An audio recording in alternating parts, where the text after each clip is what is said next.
This isn't just any rodeo. This is where legends are made. See many of the nation's top 20 cowboys and cowgirls compete on National Finals rodeo stock. Right here at the home of the only 100-point bull ride. Barrels, bareback, broncs, tie-down roping, team roping, and of course, bulls. Mark your calendars. The Wild Road Pro Rodeo hits the Expo in Central Point May 15th through the 17th. What if your next ride was more than just a ride?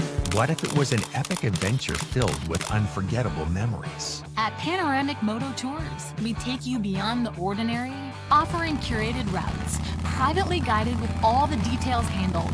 Our passion is to share the joy of riding incredible roads, exploring new sights and towns, and connecting with others and sharing our stories. Sound good to you? What are you waiting for? Let's create your custom tour, or join us on one of our upcoming tours. The Lost Coast and Trinity Alps, May 16th through the 19th, or the Oregon Coast and Cascades Tour, June 22nd through the 26th. Just click the Tours tab at panoramicmototours.com or call 541-622-3844. panoramicmototours.com. Your next adventure starts here.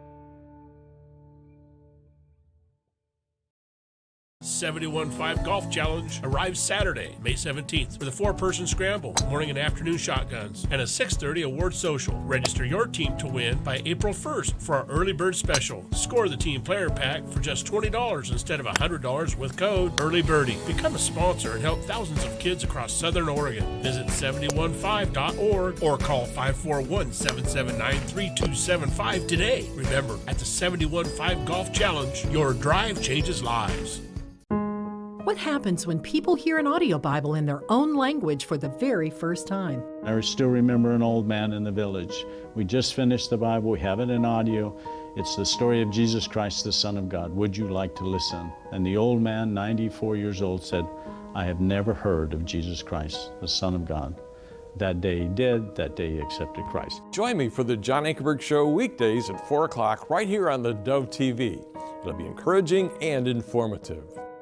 The triumphs and challenges of the global church, Christian World News, weeknights at 5:30 on the Dove TV, encouraging and informative.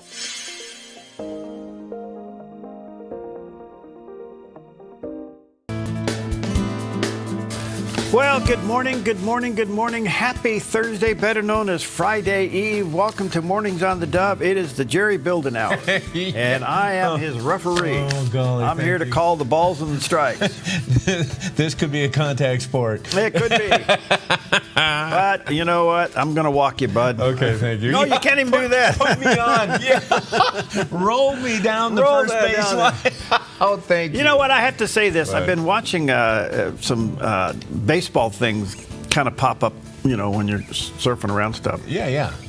And I'm really kind of getting into baseball a little bit. All right, okay. Only when I watch all these wild plays. Oh, yes. You know? Yes. The one I watched, I don't even know who the team was. All right. The guy's at home plate, the catcher. Uh-huh. And the guy's coming from third. So he's trying to measure this, obviously. This guy's running, the ball's coming, and the ball's high. Oh, yeah, yeah. Okay. So he jumps up, he grabs the ball, and gets the guy. Okay. Yeah. So the other one I didn't understand was the guy running to second base, and he gets there, the ball comes, so he's safe, but he steps back. But and the second baseman still has the ball in his hand. Uh-huh. Can he tag him? Sure. Absolutely. Okay. So he didn't. Okay. So what was happened was the guy runs from first to second. Okay. He gets there. Uh-huh. The ball comes. All right. The second baseman catches it. Yeah. He holds on to the ball. Right. His foot's still on the plate. Okay. The runner steps off the plate. And he tags him. No. Then he steps back on the plate, and he's still safe. Yeah, because that's not enough. He didn't tag him. It's force. Yeah, you have to tag him. Force play, you have to tag him if. But he was. So the runner was deliberately making fun of the second baseman. Isn't that interesting? Taunting him, huh? He taunted. He couldn't. The only thing that the second baseman had to do was reach around and tag him. Tag him. And he didn't do it. Right. I thought, whoa, what a... And it's kind of like in your face. Sometimes they do fake plays where they pretend like they throw and they keep the ball, waiting for him to pull off again and tag him.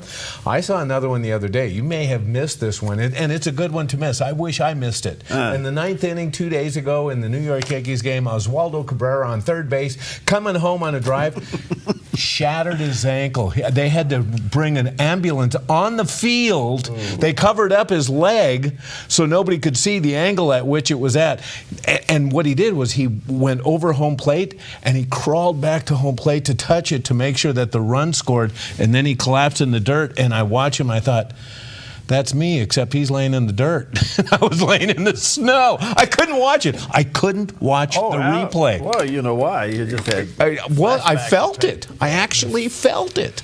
Anyway, so much for my baseball. Oh, yeah. I don't even have a favorite team. I could care less who goes to the World Series. Don't bring up baseball around me. Okay. Now, the Yankees are not doing well. No, they're in first place. That's what I said. It's okay, man. All right. It's a long season. Today is Peace Officers Memorial Day. Ooh.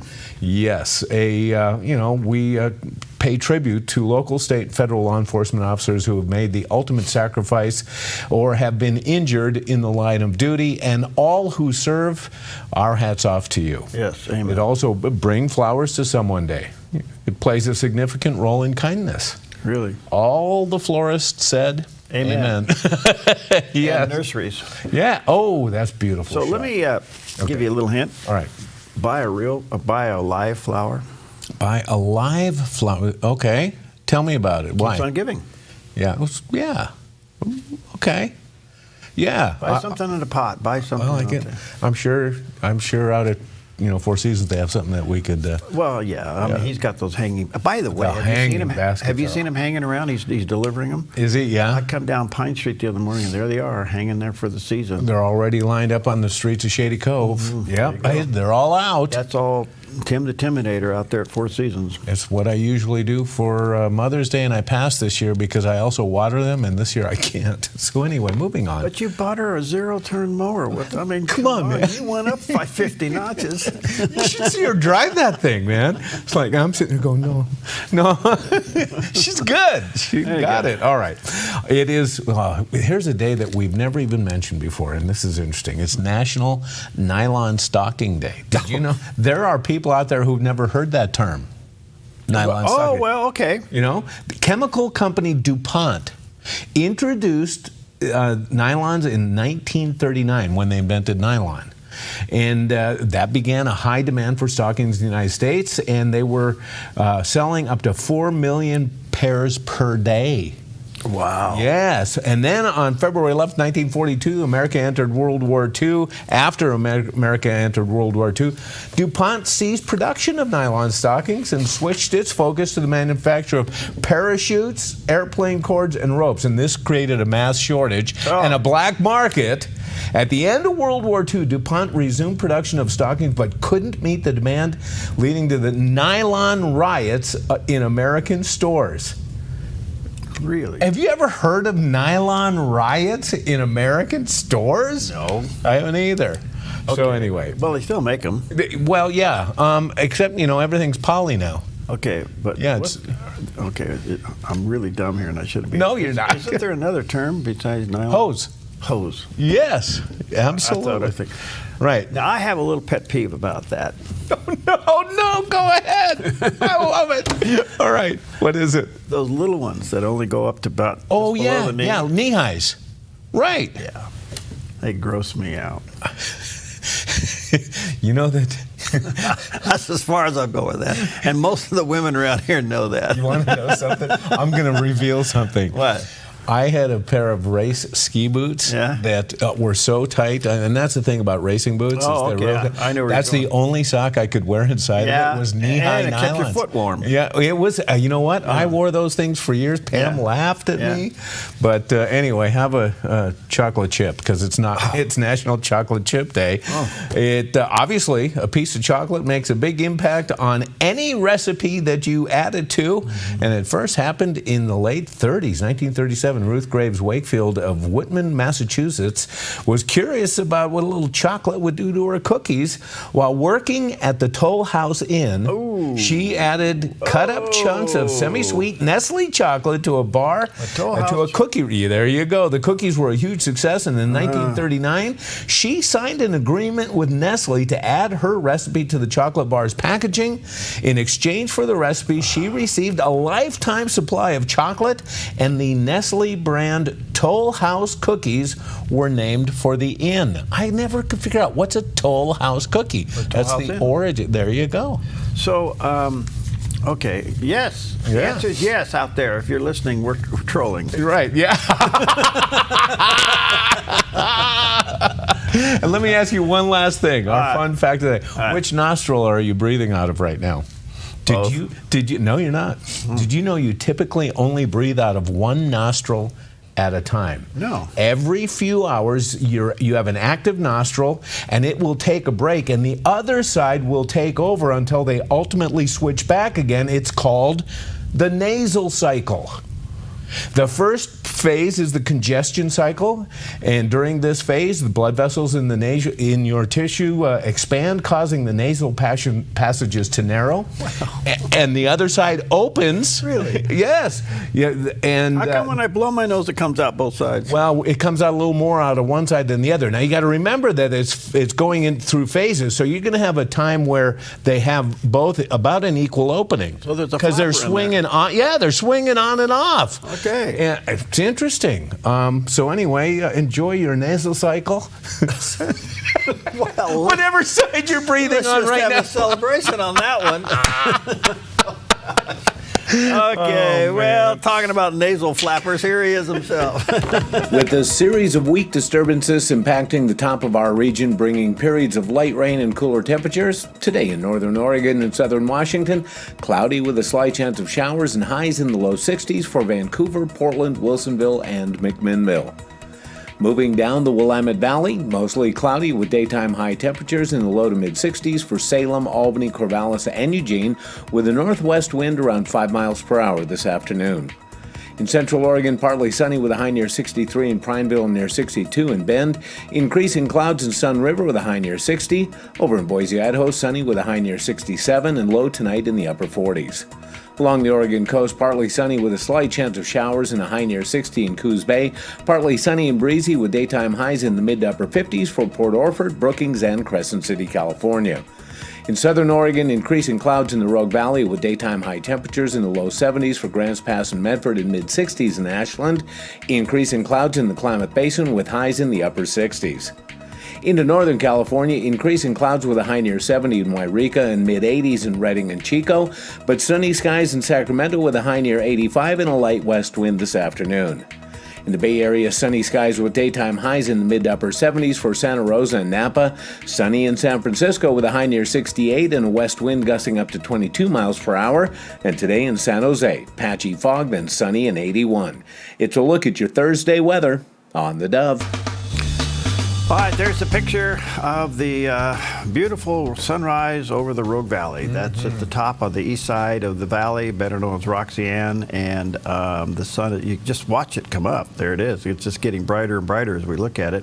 That's Mount McLaughlin, way out there. And who's on that tower to the left? I mean, you got all kinds of tower knowledge. Who's on that? Well, I know, but I probably shouldn't mention. Okay, all right. But yeah, there's some broadcasters up there. There's some communications up there. Are there more than one tower? Is there more than one tower up there?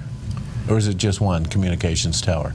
That's a good question. I think there's, man, it's been a while since I've been on that one. Some guys are yelling at me right now. I think there's a couple up there. Okay. But that's the crowded one. Now, wait a minute. You know what that could be? Go back to that just for a minute, Scott. I could be totally wrong here. That could be Baldy. In fact, I think that is Baldy. Really? And I think that's Baldy. Can you guys read that anyway? Yeah. Do we know what mountain we're on? I think that's Baldy because that tower is a big one, and that's on Baldy, and I've been up there numerous times. Okay. Yeah. All right. I've climbed not that tower, but others. Well, you see that peak?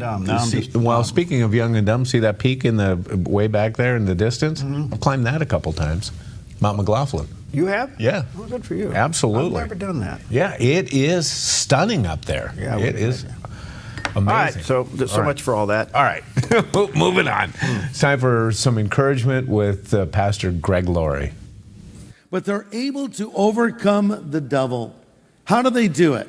Look at verse 11. They overcame him by the blood of the Lamb, by the word of their testimony, and they did not love their lives to the death. How do you overcome Satan? Number one, you overcome him by the blood of the Lamb.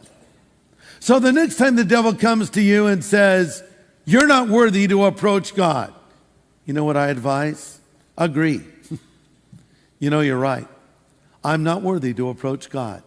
And I never was worthy to approach God, and I never will be worthy to approach God. My access to God's presence is not based on my worthiness. It's based on what Christ did for me at the cross. Your access to God is there. And if you've done well, great, approach God. If you've sinned, approach God and say, Lord, I've sinned, and this is why I need the blood of the Lamb. Listen, the devil will always try to keep you away from the cross, and the Holy Spirit will always bring you to it. The devil will accuse you and condemn you and say you can't go to God, but the Holy Spirit will convict you and convince you and say you must come to God. Romans 8:33, who will bring any charge against those whom God has chosen? It is God who justifies. Who is he that condemns? Christ, who died, more than that, was raised to life, is at the right hand of God interceding for us. There you go. The gospel made simple. Yeah. By Greg Laurie. Good stuff all the way around. All right, 14 past the hour. Some quick stories this morning. As you know, the president's in the Middle East, and we'll talk about that. But in the meantime, there was thought that maybe today he'd interrupt his own schedule and fly over to Syria and meet with Vladimir Putin concerning the conflict between Russia and Ukraine. Guess what? That ain't happening. Vladimir's not going to go, and President Trump's not going to go.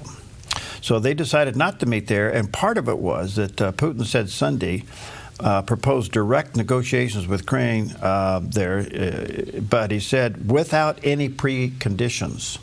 And the problem is that Ukraine is putting on the precondition is let's talk, but you have to do a ceasefire first. Okay, so Putin and Zelensky are not getting together? No, Putin and Trump are not getting together. No, but are Putin and Zelensky still getting together? I think they are, but that could even be delayed because of now his statement of precondition. And that's in Turkey, right? Right. Okay. Did I say Syria? Yeah, I'm sorry, that's Turkey. okay. You're right. Well, I'm trying to follow it because I don't know where Donald's going these days. Well, he was going to go to Turkey. Okay. He was going to bypass a few things and go to Turkey. My mistake. But no, he's not. Where's he going? I mean, you can't keep He can go up wherever with and him. get a check. Well, he's getting checks, isn't he? He's getting check. Yesterday he was in Qatar. Now, this is so interesting. Have you been watching the state, how can I say, arrangements when a head of state comes to these countries? Right.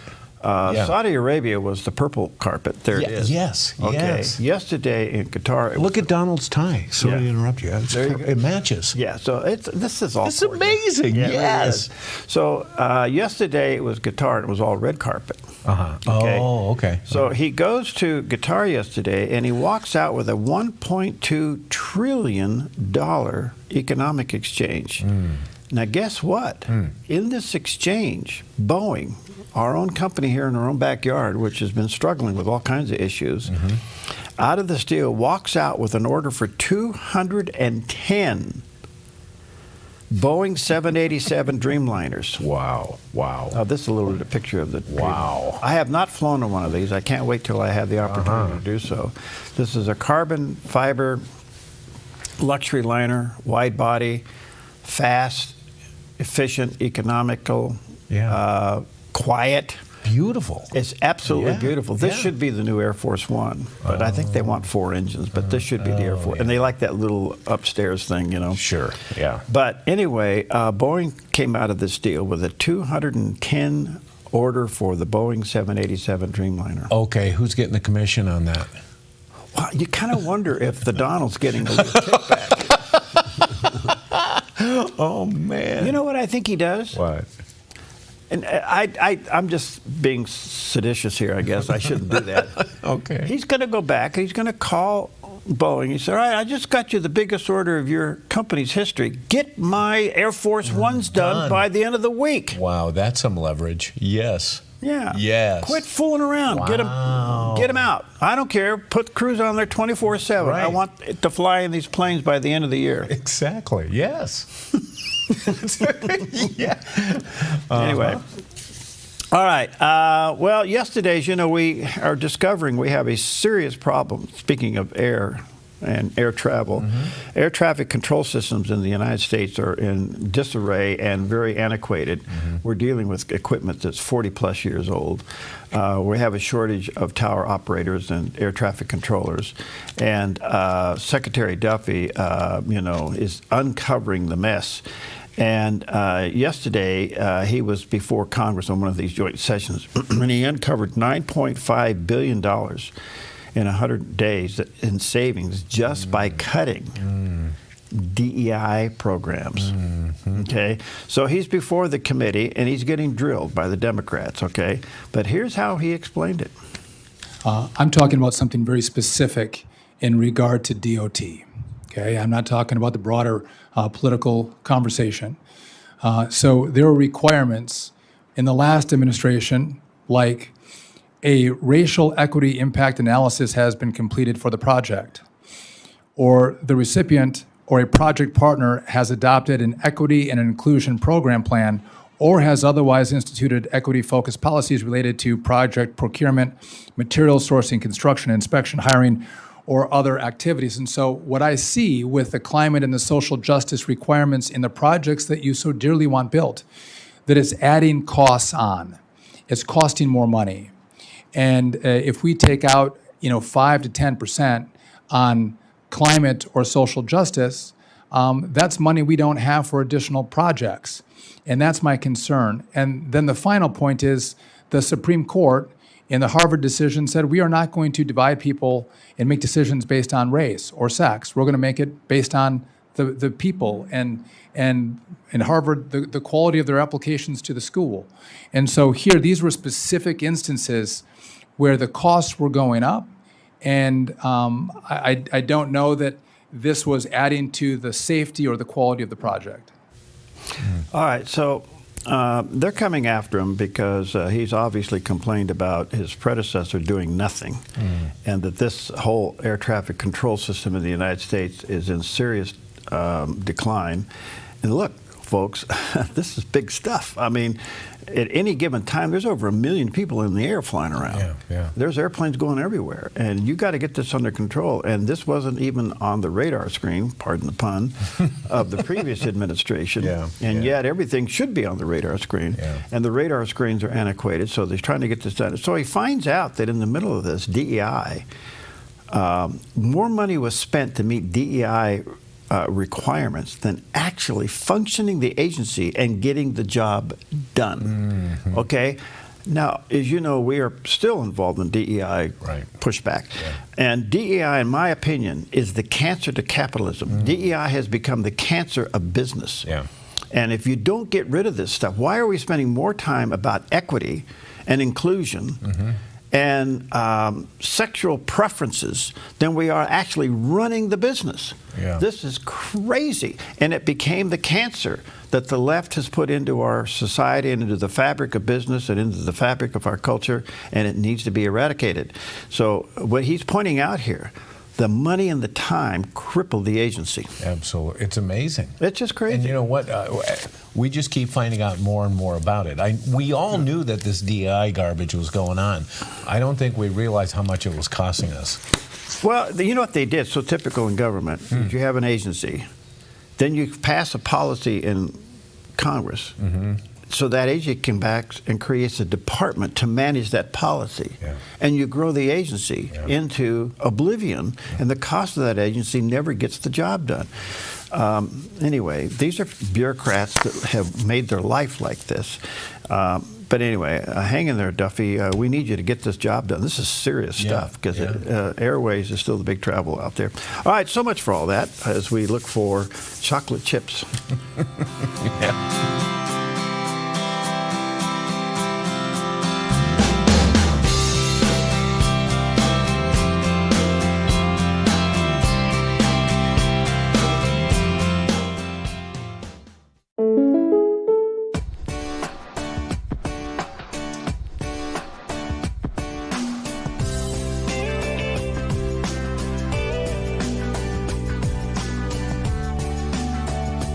Combining your home and auto insurance could save you time and money. And who doesn't like that? When you want surprisingly great rates on auto, home, and life, call State Farm agent Rory Wold in Medford today. Like a good neighbor, State Farm is there. The Lennox iComfort S30 thermostat can sense changes in your environment. It even knows when you come and go. So now your home's most important system is also the smartest. Metal Masters can give you the smartest home comfort system available. It knows when you're away and adjusts when allergens and humidity get uncomfortable. Trust Metal Masters to provide perfect air for your family. Lennox. Air is life. Make it perfect. The Dove is touching lives across our network and around the world. Thank you for all you do to put the truth of God and the gospel out on the airwaves. You've helped me and encouraged me a lot in the last few years. And Perry, thank you for the amazing interviews on Focus Today. Thank you for your hope and inspiration. Let us know if the Dove has touched your life. The Dove TV, encouraging and informative. Support the Dove at thedove.us. The Dove TV is encouraging and informative, and your place to see Transformed, a groundbreaking series that takes you behind closed doors to witness biblical counseling with real people facing real issues. Transformed reveals how lives are changed through Scripture. No issue is taken off the table. Join Dr. Greg Gifford and see lives transformed from brokenness to wholeness. Watch Mondays and Thursdays only on the Dove TV. How y'all doing out there? We're just having a wild, good time up here. Okay. Happy Thursday to you. Excuse me, 24 past the hour. Well, listen, this story, as you know, kind of gets under my skin a little bit, but that's okay. I'm a big boy. I can get past it. But as you know, we have this wildfire map in the state of Oregon, and it really created an eruption. And Senator Jeff Golden from Ashland was the one that proposed this, and primarily coming out of the 2020 Labor Day fires, better known as the Alameda fires, that somehow we had to control everything. Okay, so he produces this map, and it just went crazy. And the pushback on it was one of the greatest pushback. By the way, the pushback on this map lets you know, folks, that if you actually get involved in something and call your legislators, it does work. Anyway, the pushback was so bad from property owners. In such a few weeks, the pushback was so good that the Senate voted unanimously to eliminate it. Wow. Okay? Yeah. Well, guess what? Now Senator Golden wants to get in front of it and eliminate the map. And he's the architect of it. Now, this is called re-election positioning. Oh, yeah, you create the problem. Yeah, you see that picture right there? The only thing missing now is his picture. And the only thing I can say, folks, let me tell you the damage of this. It's so bad that the insurance industry has come into the state of Oregon and created their own fire map based upon what Senator Golden has done. Kidding. Really? And they are still canceling people's insurance. They're still raising the rates because they took that as a template. And they are arbitrarily saying, you're going to pay this much for insurance or we're not going to cover you. That, if you have a loan against your house, your mortgage, guess what? Now you are possibly in violation of the terms of that note and the bank could call for it. Not to mention the fact you're probably not going to get financing if you want to build in some of these places. So the only thing I can say is that he did something that was so damaging, so bad, that now he's trying to hide behind it and run out in front of it and say, I'm voting against it. It wasn't well thought out. Well, you are the one that created this mess. And you may be able to stop it in the legislature and have a nice day for doing that. But the damage you have done to the industry and the insurance industry and people's homes is now almost unretrievable. Has he been in a situation, whether it be a town hall or an interview or anything like that, where he has had to, explain this? Well, he came to a couple town halls here when they were running around, where they had to do the town hall meetings and get people voices, part of the legislative process you have to do. And he got up and would say, yeah, we need to rethink this. Well, gosh, let me tell you, folks, there was an intention behind this that was not pure. And he needs to be held accountable for it. I wonder. He's up for re-election and needs to get voted out. Simple. And I know, Jeff, if you're listening, have a nice day, and I wish you'd come on the show. We'll talk about it. Yeah. But you were really wrong on this one, and you need to admit it. He's trying to admit it by saying, I'm voting against it. But that's re-election positioning. Okay. All right, yesterday we announced that the Portland Trailblazers were for sale. Well, yesterday, late in the day, Oregon's most wealthiest person decided not to buy it, even though he tried to do it before. Who's the wealthiest? Phil Knight. Okay. So Phil Knight no longer is interested in buying the Portland Trailblazers, even though earlier on he did try to buy it, but now he doesn't. Do you have any idea why? No. I do. What? Because it's been almost a month that Nike hasn't responded to the allegations that they're paying for the investigation and the research into boys becoming girls. You're right. Do you think that it comes into play? Absolutely. Yeah? He cannot afford any more attention on this. Sure. So does he have the money? He could write a check. Oh, sure. Yeah. But he's not doing it. Well, also, does he want Nike needs to step up to the plate and answer the allegations. And the more that they're avoiding it, I wonder why. Why are they ducking on this? Because I think it's true. Yeah. Well, maybe. Yeah. How do you explain the fact that you gave X amount of dollars to research the process and to give money to the research on medication to help boys transfer to girls so that they could play in girls' sports? This is as dumb as Bud Light. Yeah. So who is in the position that pulled the trigger on this? And I would love to hear an explanation. And are they accountable? Well, was it a corporate decision? Yeah. That didn't go through the board or something like that? Who knows? Wow. But I'll tell you what's happening now is a lot of Nike sponsors are walking away. All right. People who have been sponsored by Nike. Some of the athletes are saying, take your shoes and have a nice day. Wow. I'll put the swish on something else. Or at least not your swish. Yeah. Right. I'll go to Adidas. I'll go to New Balance. I'll go over here to Under Armour. Right. Who knows? Yeah. I mean, they're a bunch of brands. Right. Yeah. Okay. Well, Nokas. Oh, well, let me ask you this too. In the day and age of tariffs, is Nike being affected by tariffs? Because everything is made like in Vietnam and China and everybody. I know. Do they even have a plant in this country? That's a good question. I wonder. That's a good question. Yeah. All right, one other quick backyard news. This is really good, only because I'm very familiar with this in so many different ways. But Wairika, I apologize, Wairika, just to the south of us here, their Fairchild Medical Center will break ground this month for a $42 million expansion. Oh, wow. Now, I can't tell you how important this is for that part of the area down there.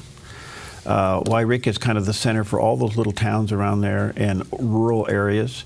And so this will be an increased 25,000 square feet of state-of-the-art medical center and hospital and addressing critical needs and surgery center. This is terrific. And I want to say to the community down there, congratulations. You need this. We need this. All of our friends down in that area need this. This is good stuff. Congratulations. All right. Excellent. All right. So much for all that. Let's take a look at the satellite image, and here's what Jerry's saying. Have a nice day. Oh, yeah. There's a little moisture up top. Not much coming our way here, but a little bit maybe by Saturday, 60% chance of showers. But we still have some cool temperatures, upper 60s in the next couple days, and then dropping down to the low 60s for the weekend. But look out.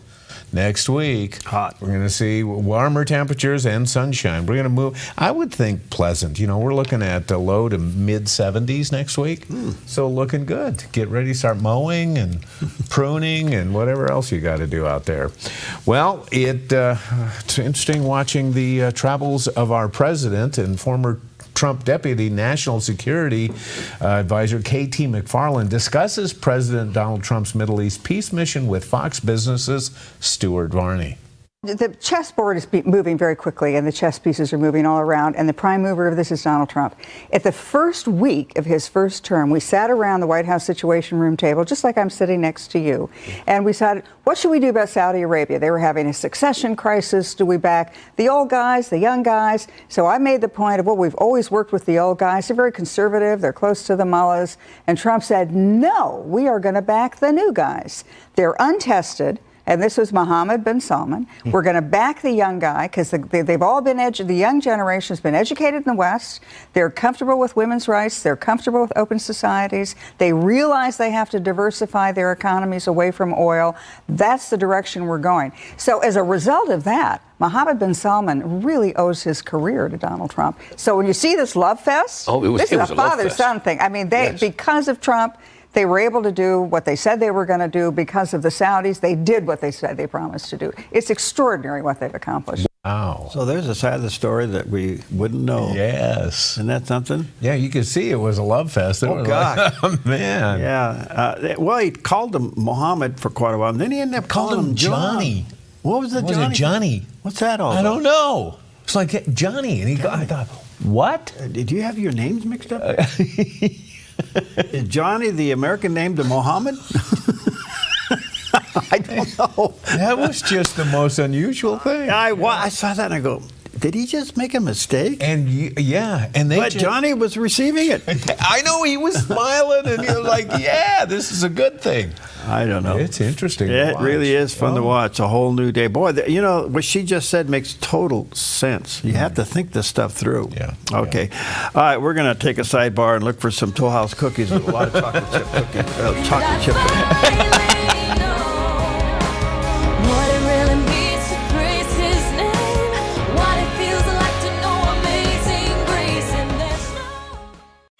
Tradition like no other. The Central Point Wild Road Pro Rodeo, presented by Country Financial. It's set to be the ride of a lifetime. This isn't just any rodeo. This is where legends are made. See many of the nation's top 20 cowboys and cowgirls compete on national finals rodeo stock. Right here at the home of the only 100-point bull ride. Barrels, bareback, broncs, tie-down roping, team roping, and of course, bulls. Mark your calendars. The Wild Road Pro Rodeo hits the expo in Central Point May 15th through the 17th.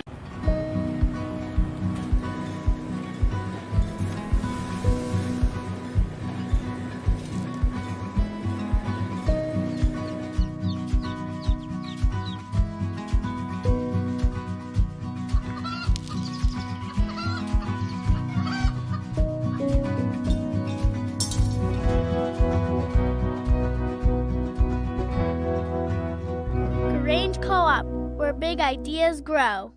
At Kelly's Automotive Service, being good stewards of what God has entrusted to us is at the core of our business.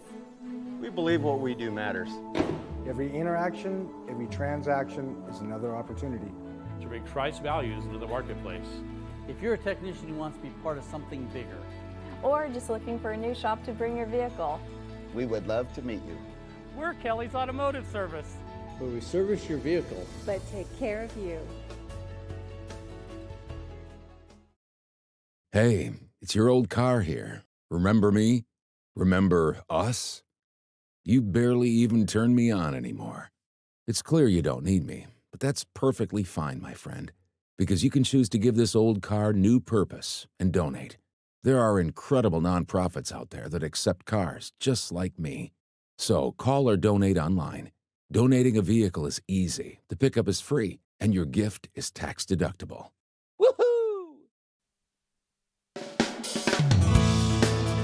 Welcome back. 35 minutes past the hour. As you know, the president's on this Mideast tour. I don't know what's on the agenda for today. They kind of held today open to run over to Turkey, but that is not going to happen. So we'll keep you advised. But I think he's got a couple of... he's going to the Emirates thing today. So it goes over there. You know. By the way, they fly around in the A380s. They don't fly around in Boeing 747s. Oh. Which is the big Airbus one. Is that because of airports or what's going on? I don't know. I saw a different plane. When you don't make them yourself, you pick what you want to do, you know. Okay. Anyway, let's check in with CBN News Watch and get caught up. This is CBN News Watch. It is Thursday, May 15th, going to begin this half hour with President Trump's trip to the Middle East as he continues to put pressure on Iran to make a nuclear deal or potentially face a military strike. Now, a new report from NBC News says Iran is ready to make concessions in its nuclear program. NBC spoke with a top advisor of Iran's supreme leader who says that in exchange for lifting sanctions, Iran would commit to not making nuclear weapons, dispose of its highly enriched uranium, which could be used for making weapons, and allow international inspectors to supervise its process of enriching uranium for civilian use. All of this comes as the president is working to create new alliances in the Middle East. CBN Middle East Bureau Chief Chris Mitchell brings us the story now, reporting from Jerusalem. During Wednesday's state dinner in Qatar, Trump called on the emir to use his influence with Iran to help make a deal and warned time is running out for Iran to make a decision. I mean, we have two courses. There's only two courses. There aren't 3 or 4 or 5. There's 2. There's a friendly and a non-friendly, and the non-friendly is a violent course, and I don't want that. I'll say it up front, I don't want that. But they have to get moving. Earlier in the day, he expressed optimism. I have a feeling it's going to work out. I think it's going to work. It's got to work out one way or the other. We know it's going to work out. But you were of great help. Trump and Sheikh Al Thani, the emir of Qatar, signed both economic and defense agreements. Al Thani called Trump's visit historic. I think after signing these documents, we are going to another level of relationship between Qatar and the United States. So I just wanted to thank you, Mr. President, again for this historic visit. There's continuing controversy over the president's plan to accept a $400 million luxury jet from Qatar's royal family and turn it into Air Force One, with questions about the legality of the gift, as well as safety and defense concerns. Even some of the president's strongest supporters have criticized the plan. There are also concerns about the U.S. moving closer to a country known for supporting terror groups. In 2022, the Biden administration designated Qatar as a major non-NATO ally, a designation that carries military and economic privileges. Qatar also hosts CENTCOM, the largest U.S. base in the Middle East.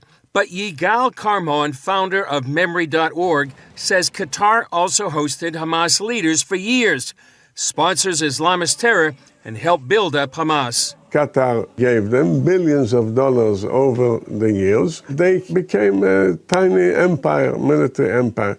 All the missiles to Tel Aviv, all the almost 40,000 weapon holders, killers, all the drones, all the motorcycles, what have you, all their equipment, everything. Every single missile is Qatar.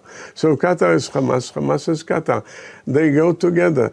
CBN's Raj Nair spoke with Middle East analyst Eric Stackelbeck about President Trump hoping Syria's new president will join the Abraham Accords. Does he have nefarious intentions towards Israel, or could he truly join the Abraham Accords?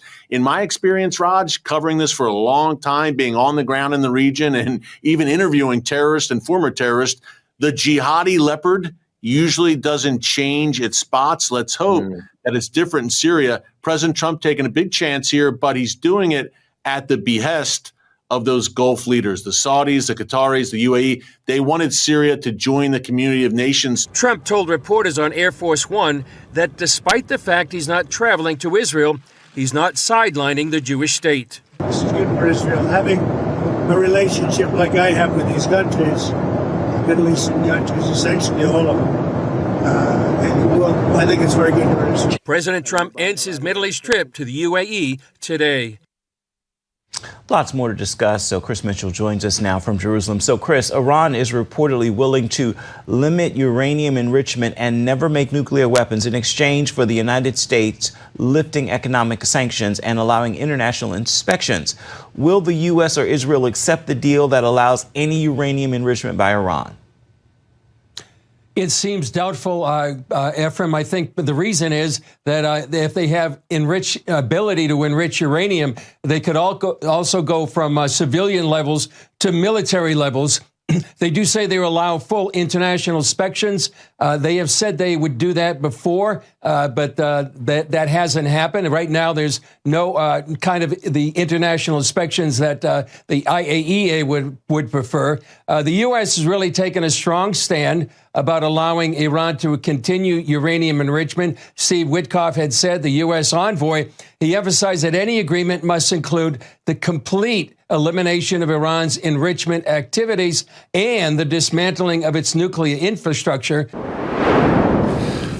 Well, what can I say? Let's just watch and see what happens, I guess. You know, it's. I think what the president has been very clear on is that Iran can't get a nuke, but I don't think you can trust them to not enrich anymore.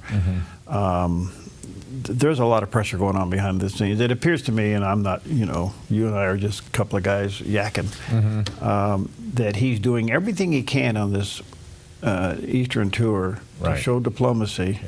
Now, it is interesting he's not going to Israel, but I don't think he needs to. Cause he doesn't. Israel already knows what the relationship is. But he's doing this whole thing out there, bringing, you know, happiness to everybody. You know, the Donald flower. And so, and then he's going to give Iran an ultimatum, and they're not going to do it. They're not going to do it. And if Saudi Arabia joins the accord, that is going to be a huge statement to Iran. And it could be that the president is saying, let's see, if I can get Saudi Arabia into the accord, does that put enough pressure on Iran to de-nuke? I still don't think so. You know. And do you think that part of this mission that Donald Trump is on right now is to shore up support for the ultimate action that's going to occur? Yeah. And think about it. We have a military base in Qatar. I didn't know that. I didn't either. So we probably need that airspace. You know. All right, so much for that. Here's a guy that's, you're talking about airspace. With a series of weak disturbances impacting the top of our region, bringing periods of light rain and cooler temperatures, today in northern Oregon and southern Washington, cloudy with a slight chance of showers and highs in the low 60s for Vancouver, Portland, Wilsonville, and McMinnville. Moving down the Willamette Valley, mostly cloudy with daytime high temperatures in the low to mid-60s for Salem, Albany, Corvallis, and Eugene, with a northwest wind around 5 miles per hour this afternoon. In central Oregon, partly sunny with a high near 63 in Prineville and near 62 in Bend. Increasing clouds in Sun River with a high near 60. Over in Boise, Idaho, sunny with a high near 67 and low tonight in the upper 40s. Along the Oregon coast, partly sunny with a slight chance of showers and a high near 60 in Coos Bay. Partly sunny and breezy with daytime highs in the mid to upper 50s for Port Orford, Brookings, and Crescent City, California. In southern Oregon, increasing clouds in the Rogue Valley with daytime high temperatures in the low 70s for Grants Pass and Medford and mid 60s in Ashland. Increasing clouds in the Klamath Basin with highs in the upper 60s. Into northern California, increasing clouds with a high near 70 in Wairika and mid-80s in Redding and Chico, but sunny skies in Sacramento with a high near 85 and a light west wind this afternoon. In the Bay Area, sunny skies with daytime highs in the mid to upper 70s for Santa Rosa and Napa. Sunny in San Francisco with a high near 68 and a west wind gusting up to 22 miles per hour. And today in San Jose, patchy fog, then sunny and 81. It's a look at your Thursday weather on the Dove. All right, beautiful shot of the southern part of the valley this morning. A little bit of high, thin clouds, give way to mostly sunny weather. Looking forward to all of that. It's coming our way. Well, before Mickey Mouse made his official debut in the film Steamboat Willie, he starred in an unreleased 6-minute silent film, which was shown in a test screening on this day in history. On May 15, 1928, in a small Los Angeles theater, a handful of curious moviegoers settled into their seats, unaware they were about to witness history. The lights dimmed, the projector hummed, and on the screen flickered the black and white image of a mischievous mouse with round ears and an ambitious grin. Mickey Mouse, making his unofficial debut in a short, silent film titled Plain Crazy. In the 6-minute whirlwind, Mickey, inspired by Charles Lindbergh, builds a rickety plane from spare parts and invites Minnie for a wild ride. The plane stutters, dives, loops, and lurches, held together by little more than cartoon logic and Mickey's enthusiasm. Mid-air, he tries to steal a kiss, but Minnie, appalled, leaps from the plane. Her bloomers billow into a parachute, saving her, but just barely. The audience laughed, gasped, and applauded. Though it didn't find a distributor yet, that test screening marked the beginning. Months later, Mickey would find his voice in Steamboat Willie, but here in the silent skies of Plane Crazy, he truly took flight. There we go. You know, Mickey, you didn't know he was a pilot. That's wonderful. How about that? That is a piece of history. Isn't that cool? Yeah, and in fact, it was a silent film. It didn't pick up a distributor on the private screening, but when Steamboat Willie hit, then they actually brought this back out. They put a little sound to it and re-released it, and people went to the theaters and saw it. Wow. How about that? All right, even though we're a little over time, I want you to hear this. Yeah. Jack Hibbs, we like Jack Hibbs. He takes a moment to encourage us to keep standing for truth. Well, first of all, I'm going to make a huge assumption that you know your Bible and you know what Jesus said. Jesus said that because we know him and he knows us, and because we love him, he loves us, that this world's going to hate us. Are you okay with that? I'm okay with that. Because listen, I'm older. I've already gone through all that junk of trying to earn the love of the world. It's a dead end, folks. It doesn't work. Here's the great thing. To be a Christian is to be firm and at peace with what God has said. That causes you to stand up. You can stand on the foundation of God's word no matter what anyone says or comes against you. You, frankly, don't have to defend God's truth. Just live in it, and you're going to be attacked. You're going to be persecuted. Why? How do we know? Jesus said not only is it going to happen, it's going to increase. Hello, everybody? It's going to increase. Is it increasing? Is everybody foaming at the mouth over Christianity? Let them foam at the mouth. It doesn't mean that you and I are to back down. We are to stand in the truth. We are to say it, proclaim it, and live it more than ever. By the way, if we do that, then maybe those who are criticizing us and attacking us might wake up to the realization that they should maybe join our team, and that is Team Jesus, because none of their ideas are working, and their philosophy is imploding, and their politics leads to death. Oh no, listen. You don't need to be afraid of persecution, because ultimately heaven is our home. In the meantime, we're living for heaven here on earth. So let's get used to people, frankly, hating the Jesus that they see in us. That is a badge of honor. Amen. We'll be right back.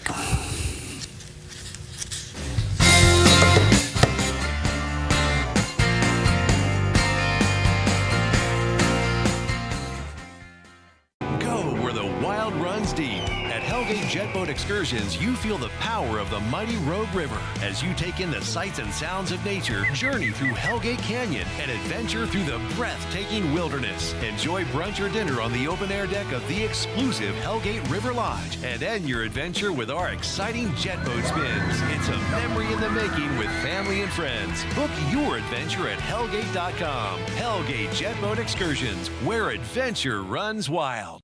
Your yard is where life happens, but it can be muddy and hard to maintain. Enjoy a maintenance-free artificial turf lawn all year round with Smart Lawn LLC. No mowing, no fertilizing, no watering.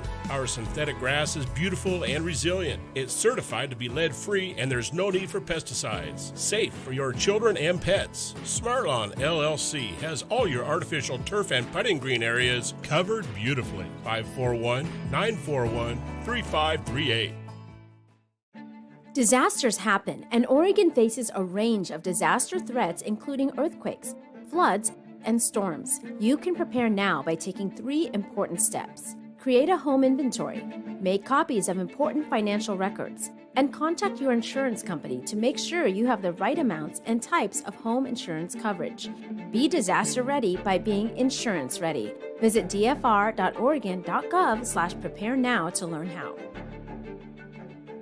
Washington Watch with Tony Perkins is your watchful eye on the nation's capital. Every weeknight, covering current events, issues of faith, family, and freedom from a conservative Christian perspective. Who is really upholding the law? Tony is the president of the Family Research Council and your leading source for what's really happening in our nation's capital. That's just the tip of the iceberg. Don't miss Washington Watch, weeknights at 6 on the Dove TV.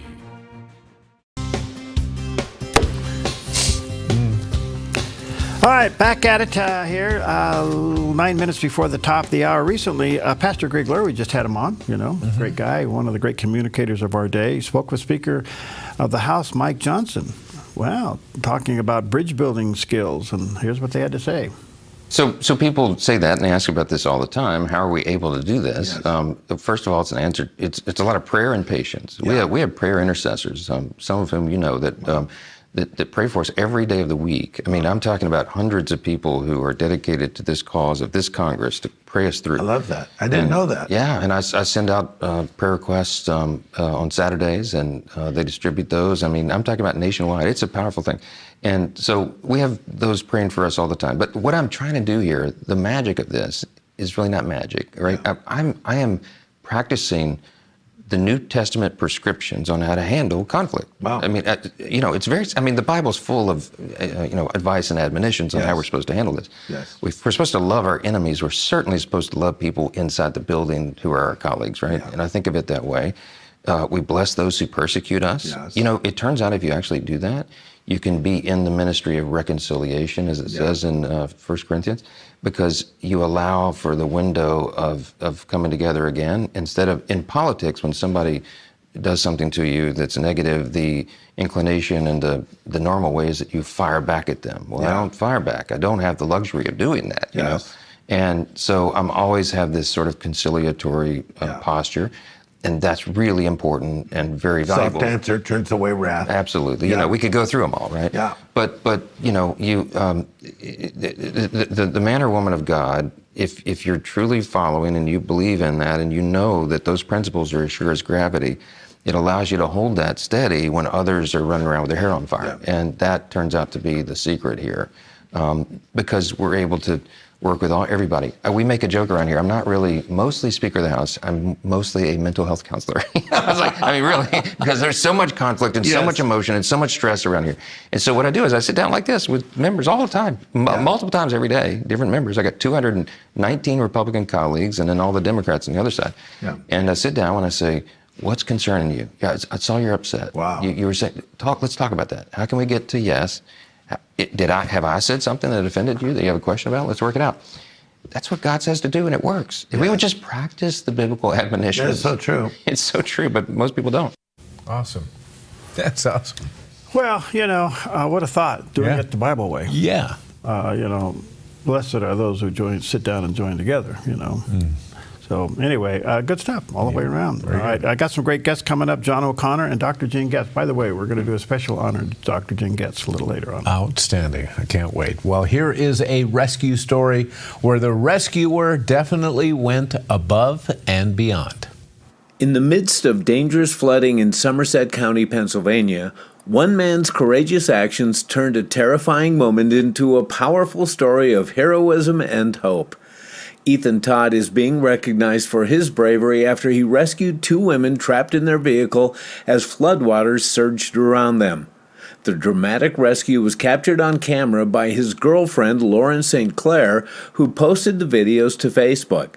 St. Clair said the couple came across the submerged vehicle during Tuesday's afternoon floods. Without hesitation, Todd rushed into the fast-moving water. He safely reached the stranded vehicle and carried both women to dry ground, one by one, on his back. But his rescue didn't stop there. Todd then waded back into the water to retrieve the women's purses, making sure they didn't lose their belongings in the chaos. In her Facebook post, St. Clair praised Todd, writing, "True believers in everything happens for a reason." She added, "It was like nothing I've ever seen before, and my baby is a hero."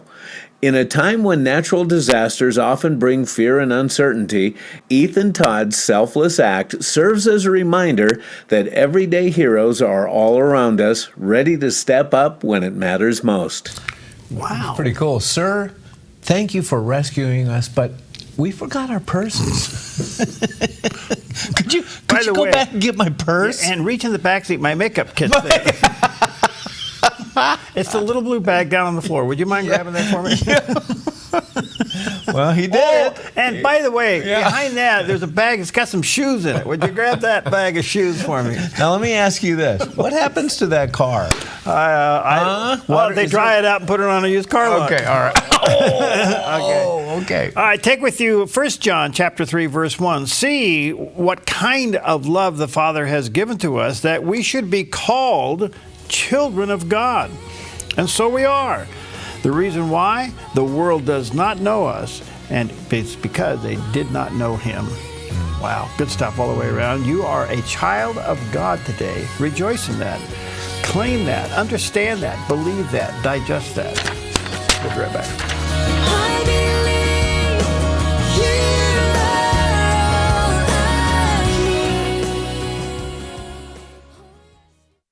Spring is around the corner and summer is on its way. With fire danger biting at its heels, flammable blackberries and underbrush will grow like gangbusters and sprout fire danger in no time. A wise property owner knows the best time to take care of fire danger is to extinguish it before it gets started. GMV Forestry, LLC can help you protect your property with adequate fire brush clearing to fireproof a zone around your precious property. With over 35 years experience, GMV Forestry LLC has the knowledge, experience, and all the equipment you need to get the job done right, offering a wide variety of services like mulching, field mowing, snow removal, driveway clearing, ditch cleaning, gravel delivery and spreading, driveway sweeping, logging, and more. GMV Forestry LLC does it all, and they do it right. GMV Forestry LLC, the team you can trust. 541-660-6445. 541-660-6445.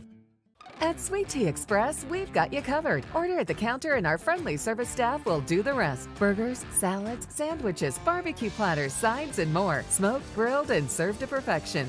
Sweet Tea Express, breakfast, burgers, and barbecue. Finding that next great series to binge watch is fun, but your neck, shoulders, and body don't count that as me time. Hi, I'm Tamara Miller, owner of Organic Element Spa, and I invite you to put down the remote, get off the couch, and schedule yourself some real me or we time with your favorite service, like one of our many massages, couples massages, or facials. Your health, safety, and comfort are always top priority with us at Organic Element Spa. We can't wait to see you. Book your appointment today.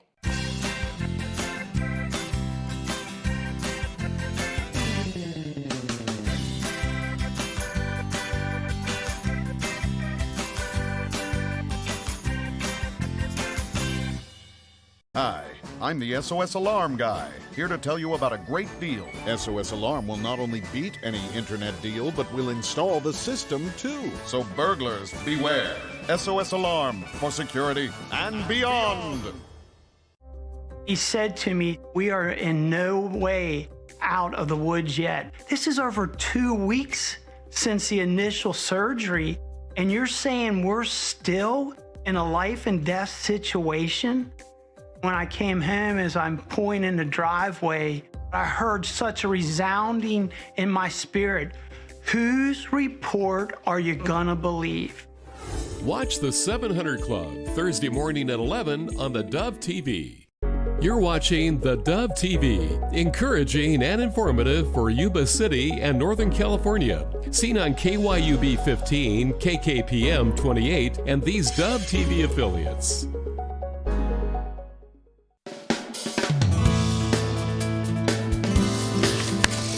Well, good morning, good morning. Welcome to Mornings on the Dove. Here it is, a beautiful Thursday. We call it Friday Eve, and improving weather out there, a little bit warmer, a little bit more sunshine today. Welcome to Mornings on the Dove, where it's we have Zero Turn Jerry here. Yeah, a little slower, and I don't get around much, and I don't move much anymore. Wow, but, you're some man. He hadn't put any. For those who don't know, he broke his right leg during the ski season, and doing better. How long has it been now? It's been, 8 weeks? It was March 21st. So you figured out, I don't know. All I know is that it's been, just over about almost 7 weeks now? Gosh. It's about the slowest 7 weeks. Are you tired of packing that thing around? I'm tired. Oh, Yeah, I am. Okay. But, you know, this too shall pass, right? Yeah. Yeah. Yeah, but your recovery rate's a little slower. It is slow. You know, right now my recovery is concentrating on range of motion, and it ain't what it once was. Yeah. Okay. Well, anyway, good morning to you. Glad you're here. Thank you. And not being there. Yeah. We have this inside bet going as when will he return to the slope. And Yeah, I know I'm going to win that bet. And your money is where? My money is on that. We're not betting. I know. We're going to go for Toll House chocolate chip cookies. There you go. Okay. The second opening weekend. There could be. Of the 2025 season. No, there's a lot of discussion about this, yeah. Yeah, and that has a lot to do with snowfall and the amount of snow. Yeah, well, you know what? That's true. But they don't open them out unless it's safe. Yeah. Okay. Well, I will say this. You know, with the announcement of the new lifts that are going in, I'm going to doing everything I can to get back. Yeah. Yeah, well, you know what? You will. Yeah. You will. You know, do you ever snowboard? What? Well, I just thought I'd ask. I know. Okay. That's for young people. No, I won't even go there. Well, that's like a fly fisherman. Do you ever use bait? There you go. That's the problem? Right, there you go. It's the same issue. Yeah. And so we don't go there because we're all just getting along. All right. Everybody going down the hills, having fun. We're all on the same. I know what you're saying under your breath. There goes one of them. Okay. All right, good morning to you. A lot going on in the news. We'll get to that. What do you got here today? Well, this is a big day. It's Peace Officers Memorial Day. Honoring peace officers and federal law enforcement officers who have made the ultimate sacrifice or have been injured in the line of duty. And this is observed during Police Week. It's Police Week. Police Week? Yeah. So that's why all the blue lights around town. Yeah. And so our hats off to all who serve. Also, bring flowers to someone. All right. It's Bring Flowers Day, playing a significant role in kindness. And all the florists said amen. I mean, we just had one of the biggest florist days of the year, Mother's Day. Oh, yeah. So, I don't know, maybe a little kick in Go extra to sales. Four Seasons, buy a live plant. There you go. Yeah. Absolutely. Keeps on giving. All right. Now, this one is unusual. It's National Nylon Stocking Day. Now, there are some people in our audience maybe who have never heard of nylon stockings. Hose, as you mentioned before. But I didn't realize that the same company, they manufactured dynamite, DuPont, right? Dynamite and hose. Dynamite. They also... Nylon stockings and dynamite. There you go. What a combo. They introduced nylon in 1939. Did they get a Pulitzer Prize for well, they sold millions. They were selling 4 million pairs of stockings a day after it was invented. But in 1942, the U.S. went to war. And they stopped making nylon stockings in favor of other things like, parachutes, airplane cords, and rope. So by the end of World War II, nylon stockings were in mass shortage. And, of course, there was a black market going on and all that stuff. But, they resumed production of the stockings, but they couldn't meet demand after World War II. And it led to something I've never even heard of before. The nylon riots in American stores. Nylon riot. Try get between someone who wants them and the shelf that the nylon stockings are on. You're going to get bowled over, I guess. Nylon riots. Nylon riots. Even heard of it. So anyway, on top of it, have something with the chocolate chip because it is National Chocolate Chip Day. It, looking at the impact that adding chocolate chips to anything makes. But it was in 1937 that Ruth Graves Wakefield of Whitman, Massachusetts, had an idea, and she thought she'd crunch up some chocolate off of a Nestle's bar and put it into her cookies. She was working at the Toll House Inn, and the cookies were a huge success. And in 1939, she signed an agreement with Nestle to add her recipe to the chocolate bar's packaging. In exchange for the recipe, she received a lifetime supply of chocolate, and the Nestle brand Toll House cookies were named for the inn that she worked in.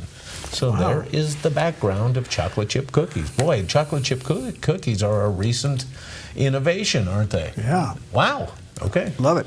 Nylon stockings and chocolate chip. Okay. What a day.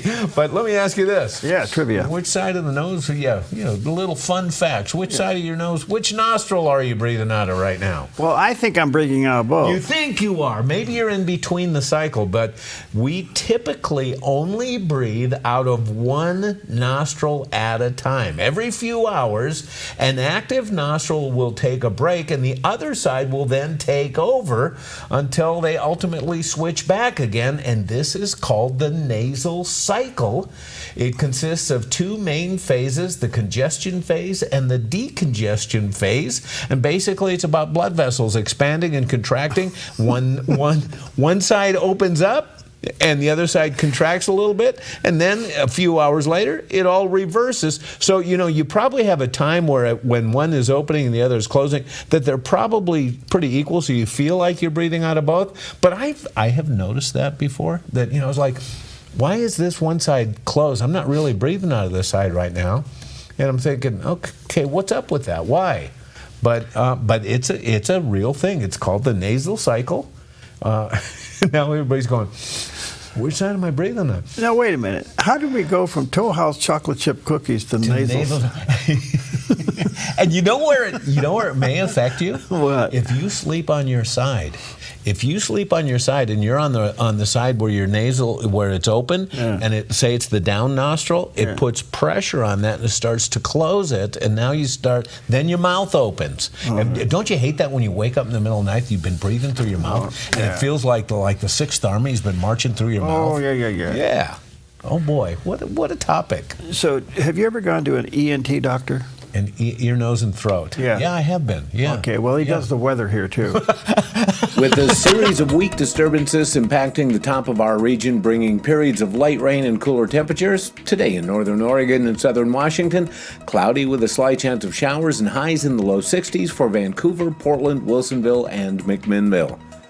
Moving down the Willamette Valley, mostly cloudy with daytime high temperatures in the low to mid-60s for Salem, Albany, Corvallis, and Eugene, with a northwest wind around 5 miles per hour this afternoon. In central Oregon, partly sunny with a high near 63 in Prineville and near 62 in Bend. Increasing clouds in Sun River with a high near 60. Over in Boise, Idaho, sunny with a high near 67 and low tonight in the upper 40s. Along the Oregon coast, partly sunny with a slight chance of showers and a high near 60 in Coos Bay. Partly sunny and breezy with daytime highs in the mid to upper 50s for Port Orford, Brookings, and Crescent City, California. In southern Oregon, increasing clouds in the Rogue Valley with daytime high temperatures in the low 70s for Grants Pass and Medford and mid 60s in Ashland.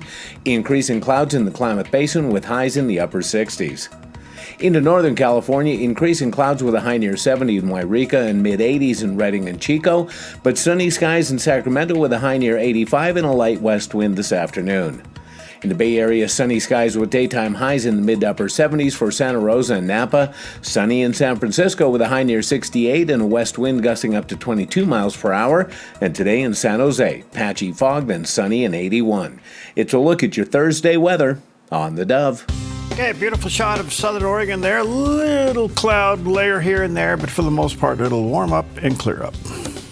All right, in Grand Forks. Okay, my mom's texting me. She's watching. She's commenting on the nylon stockings when they came back out. She said she remembers when she was a little girl going to the store with her mom because a shipment of nylon stockings came in, and she remembers standing in line.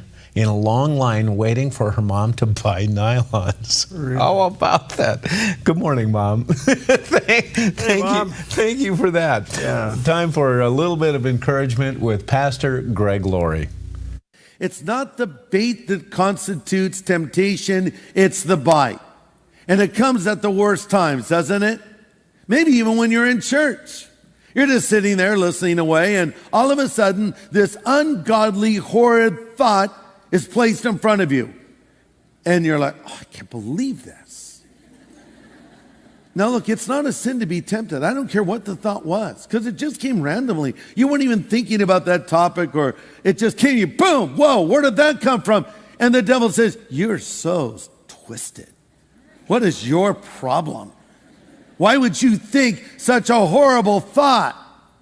And you're thinking, man, why would I think such a horrible thought? Man, you call yourself a Christian? What kind of Christian are you? Man, I call myself a Christian. What kind of Christian am I? You ought to just leave church right now. I was going to leave church right now. Wait. That's the devil talking to you, friend. Don't listen to him. It's not a sin to be tempted. It's a sin to give in to the temptation. But let's say you do give in to it. He tempts you, you take the bait. Now he comes to you and says, you're a hypocrite. God would never hear your prayer. Don't ever even think about going to God in prayer and asking for his forgiveness. You are not worthy to approach God. Listen, your response to the accusations of the devil is the intercession of Jesus on your behalf. See, Jesus is standing in the gap for you. Jesus said to Peter once, Simon, Simon, Satan has been asking excessively that you would be taken out of the care and protection of God. But then he went on to say, but I have prayed for you that your faith would not fail. And when you have returned, strengthen your brothers. But I prayed for you. I'm interceding for you. And the Bible tells us that Christ intercedes for us in heaven. All right. Quite a thought, you know. All right, let's take a look at some of the top stories. As you know, the president is flying around in the Middle East making deals. But first of all, one of the stories this morning is that President Trump and President Putin will not be meeting in Turkey, primarily because, now, as you know, President Trump said on his Mideast tour that he would be willing to leave the agenda and fly to Turkey if President Putin would be there with Zelensky and work on some kind of a deal to end the war. Mm-hmm. Well, a couple things have occurred. Neither one, President Putin or President Trump, are going to go there, primarily because President Putin has said that he's not going to meet with Zelensky in Turkey with preconditions, and the precondition would be let's have a ceasefire and talk. Mm-hmm. So it looks like this is again falling apart. So we'll have to wait and see how it turns out. Okay. In the meantime, the president was in Qatar. You have to ask yourself, what? This comes with mixed feelings, because at the end of the day, Qatar is not a good country. Okay. They're not nice people, and they do bad things. Mm-hmm. And but they're big and all this and that. But the president decided to work with the various people in the Middle East, and he goes into Qatar. He's the first president of the United States to go there. Now, when he landed in Saudi Arabia, as you see there, he got the purple carpet, which is royalty. Mm-hmm. He goes to Saudi Arabia. He goes to Qatar. He gets the red carpet. Okay. The whole thing's been really fascinating to watch. Mm-hmm. Well, anyway, he walks away yesterday from Qatar with a $1.2 trillion economic exchange. Part of it is that Boeing got an order for 210 American-made Boeing 787 Dreamliners. Wow. And 777X aircraft powered by the GE Aerospace engines. So it's a win for Boeing, it's a win for GE, as they're going to get 210 airplanes, 787s and 777s. Now, these are the wide-body, huge two-engine, carbon fiber aircrafts that are just the best of the best. I have not been on one. I really would like to fly. It's a nice looking plane, but how much is that commission, and who gets the commission check? Huh? Well, I can't help but think. You wonder if the Donald's getting the kickback. That's a big deal. Yeah, it is. This is a big deal. And so anyway, I think what the motive is here, he goes back, he comes home, he picks up the phone, he calls the president of Boeing and said, I just got you the biggest order in the history of your company. Now get me a Air Force One by the end of the year. Get it done. Get it done. Yeah. He cannot. Look at that takeoff. Yeah, they do a vertical takeoff. Whoa. Pretty cool. He cannot accept the 747 from Qatar because first of all, it's being gifted to the Defense Department. Right. Now, the Defense Department could probably take it as a gift, but it cannot be converted to Air Force One. Right. It would actually be more money and take longer to convert this airplane than it would be to wait for the ones that are in line. That makes sense. You can't do it. So what do you do with this, $400 million gift? Yeah. What do you do with it? So does it become Trump Force One when he gets out of office? You know what I said yesterday? Here's how you solve the whole problem. Oh. You give it to Barron. Oh. Really? Yeah. What would he do with it? Well, then his dad could, go through it and check it all out, and then Barron's got his own airplane to fly around in. Well, who's in Trump Force One right now? Well, I think his company is. Okay. Which probably means Don Jr. and Eric and the bunch. Yeah, okay. All right. All right, well, yesterday was a hot day on Capitol Hill as more and more people. By the way, the Democrats' new attack on the Republicans have to do with these committee hearings, and some of the questions that they're getting them on for is really kind of crazy. You got to watch it to see it. Mm-hmm. Well, yesterday, Transportation Secretary Sean Duffy's there, and he's trying to tell the people, look, folks, our agency was loaded with DEI stuff, and just by stopping it, we saved $9.5 billion, and we got to take that money and put it over into the aero industry, the air traffic controllers, and update our equipment at control towers and air traffic control systems, where it's antiquated. And he's being hammered about it. So finally, he kind of stops the conversation and said, let me put this in perspective, and here's what he had to say.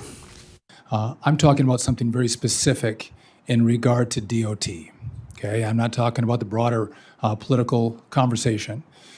So there are requirements in the last administration, like a racial equity impact analysis has been completed for the project, or the recipient or a project partner has adopted an equity and inclusion program plan, or has otherwise instituted equity-focused policies related to project procurement, material sourcing, construction, inspection, hiring, or other activities. And so what I see with the climate and the social justice requirements in the projects that you so dearly want built, that it's adding costs on. It's costing more money. And if we take out 5 to 10% on climate or social justice, that's money we don't have for additional projects. And that's my concern. And then the final point is the Supreme Court in the Harvard decision said we are not going to divide people and make decisions based on race or sex. We're going to make it based on the people and in Harvard, the quality of their applications to the school. And so here, these were specific instances where the costs were going up. And I don't know that this was adding to the safety or the quality of the project. So I call it the RSC cancer. Okay. Race, sex, and climate. These are the three things that Congress pushed through when the Ds were in control that forced every agency to form some kind of policy within their agency. Well, instead of forming a policy, they formed a department within the agency. Mm-hmm. Then they have to man it. Then they have to have pencils and paper and copy machines. Yeah. You spend all this money to create another department within the agency, all to control things concerning DEI, race, things concerning sex, LGBTQ, and climate stuff. Right. It just brings everything to a grinding halt. So the RSC to me is the cancer of capitalism, it's the cancer of business, and it's the cancer to all these agencies. And what Duffy did there is he just looked at the amount of money that it was taking to manage just these things within the department is preventing them from upgrading the aircraft control systems in the United States. And it's billions of dollars. Yeah. So cut it out. Isn't it interesting how these stuff got snuck in? Right, and isn't it interesting that the left continues to auger in on these issues? It's like they didn't learn anything in the last election cycle. Just remember RSC. That's what it's all about. Okay. All right. Now, we gave it other names, DEI, we give it LGBTQ, we give it global warming, but it comes down to race, sex, and climate. Those are the three things that deal with it. Interesting. That's my 2 cents. You got it. And I'm looking for a Toll House chocolate chip cookie. I'll be right back. And they'll see it's like burning in your heart. And if the road gets rough, just keep your head up. Let the world see what you Live the adventure with Hellgate Jet Boat Excursions. Discover your wild side in the heart of the Pacific Northwest with Hellgate's high-speed spins, stunning Rogue River scenery, and incredible wildlife sightings. It's an experience like no other. Plus, you can enjoy brunch or dinner on the open-air deck of the exclusive Hellgate River Lodge, a place where families connect, friends unite, and the river brings it all to life. Visit Hellgate.com to book your adventure. Hellgate Jet Boat Excursions, where adventure runs wild. Come fall in love with Northridge Senior Living, where contemporary sunlit interiors meet old world elegance. walk through our lovely hallways and enjoy the fun staff-led activities. Forge lasting friendships with other residents and our exceptional caregivers. Dine in style. Gather near the fireplace under breathtaking chandeliers. Our reasonably priced apartments are spacious with private balconies. Northridge is Christian-owned and operated, pet-friendly, and only 2 blocks from Asante Rogue Regional Medical Center. On-site 24/7 in-home care is available. We also offer senior adult daycare where your loved one can spend the day with us and the evenings with you. Northridge Senior Living, your home. The Dove is touching lives across our network and around the world. Focus today was outstanding. I'm so proud and grateful that the Dove is willing to share these interviews. A huge thank you to Perry for his exceptional work getting prepared and asking very insightful questions. Well done, and thank you for sharing the truth. Let us know if the Dove has touched your life. The Dove TV, encouraging and informative. Support the Dove at thedove.us. Hi, welcome back. Happy Thursday to you. Some local stories here, which is really quite interesting. Number one is the architect of Oregon's wildfire map, Senator Jeff Golden. He has decided now he's going to vote against the very thing that he created. So the Jeff Golden parachute's got a hole in it. It come crashing down. Yeah. The only thing I can say is that this all came about from the 2020 Labor Day fires, better known as, and then went into the Alameda fire and all of that. And he pushed Senate Bill 762, which created this high-risk map area. Without thought or consideration. It erupted across the state, and in a short amount of time, enough citizens responded that the Senate voted unanimously to table the map. And Jeff Golden, the Democratic state senator who started all this, he now is voting to get rid of it. Now, this is called re-election positioning. He knows that this was a disaster, and now he's trying to save his neck. Here's the problem with this map. Even though it's been repealed, oh, praise the Lord, it's gone. Yeah, praise the Lord, it's gone. Here's the problem.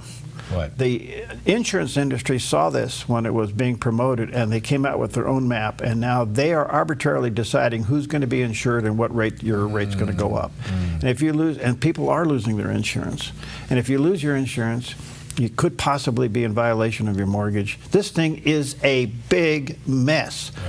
And Senator Golden, you know, he's a globalist, he's a climate guy and all this, and he was doing all this. This ruined life in Oregon. Ruined life in Oregon, and it needs to be hung on his beak, and he should not be reelected on this very issue. Do you have any idea what his intention for this was? Why create that in the first place? Well, I think a globalist has to understand a globalist only wins when the state is in control. Yes, okay. And the state is, and so if they pass this map, and now all of a sudden, it's like another unseen tax on top of you. In other words, you don't own your property; you're renting it. Right. Okay. Now there comes this fire map rule over the top of you. Just put another layer of government over the top of you to control how you live against, which is supposedly the all-American dream.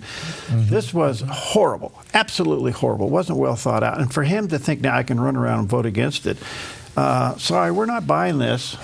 It's amazing. This can't be bought. Yeah. This doesn't give you a pass. What you ought to come out and say is, I was totally wrong on this. Oh, yeah. But he's not. Yeah. He's just saying, well, we need to think about it more. Wow. So anyway, so much for that. Don't get me going. Okay. All right, Oregon's richest man will not buy the Oregon Trail Blazers. Yesterday we announced that the Oregon Trail Blazers is for sale. It was purchased quite a few years ago by the Paul Allen, who is now deceased, but his estate owns it, and they have put it up for sale. And so they thought that Phil Knight would come running along and buy it, because he did try to buy it several years ago for $2 billion, and they turned it down. Wow. So they came back to him now, and he said, no, I'm not going to do it. And I think there's a sub-reason on that. Why? Because Nike is in hot water. Oh, yeah. Because they have not responded to the allegations that they have funded research of boys transitioning to girls to play in sports, to the point where a lot of people who were wearing Nike, the swish, are throwing it on the floor and leaving it. You know what? And they've had other reasons to throw it on the floor with guys like Colin Kaepernick, who gets a Nike contract. He doesn't even play for anybody anymore. But now these social issues and DEI and all this stuff. You don't think it has anything to do with the fact that Phil Knight already owns a football team? Could be. The Oregon Ducks? Oh, yeah. Yeah, well said. Yeah, it's in a surrogate way. Yeah, in a way. Yeah. Well, the only thing I can say is that, look, they're in hot water. They haven't responded to the allegations in over a month, which is somewhat indicating that they are complicit. Yeah, and what's that silence all about? Well, silence is some way an admission. Yeah. If it's not true, come out and say it. Yeah. Okay, so if it is true, is this a case where it's a Bud Light, to your point, where a marketing person did something and the board didn't know about it? Yeah. I don't know. But if Nike actually was involved in funding research, now they were funding the medical research on transitioning young athletes. And you know what's so cool about this? The flip side of it, the pushback in school districts waking up that boys can't play in girls' sports, even against governors, is now almost in a revival mode across the country. Right. So this is kind of cool. All right, one other quick story, and I want to say this is good news all the way around, and it's our friends to the south of us, Wairika. We love those people down there. They got a lot going on. It's a great little community. They are now announced that the Fairchild Medical Center in Wairika will break ground this month for an additional $42 million expansion. This is so much needed in that area. The hospital says the project will deliver 25,000 square feet of new state-of-the-art medical space designed to address critical needs, especially in that region down there. It will increase more hospital beds, emergency department, upgrade surgery department, and modern clinical laboratory equipment. This is really good. That community and that whole area needed this. So congratulations, good going. This is really a boost for that community down there. We'll say hallelujah, go for it. All right, let's take a look at Wall Street for this Thursday with all the other things going on. Let's see if it likes this big deal coming out of Qatar. It doesn't. No, I guess not. The Dow's down 101. The Nas is off 120, and the S&P's down 14. You know where those low down numbers? What? 100 points to 100 points. Yeah. I think this is profit taking.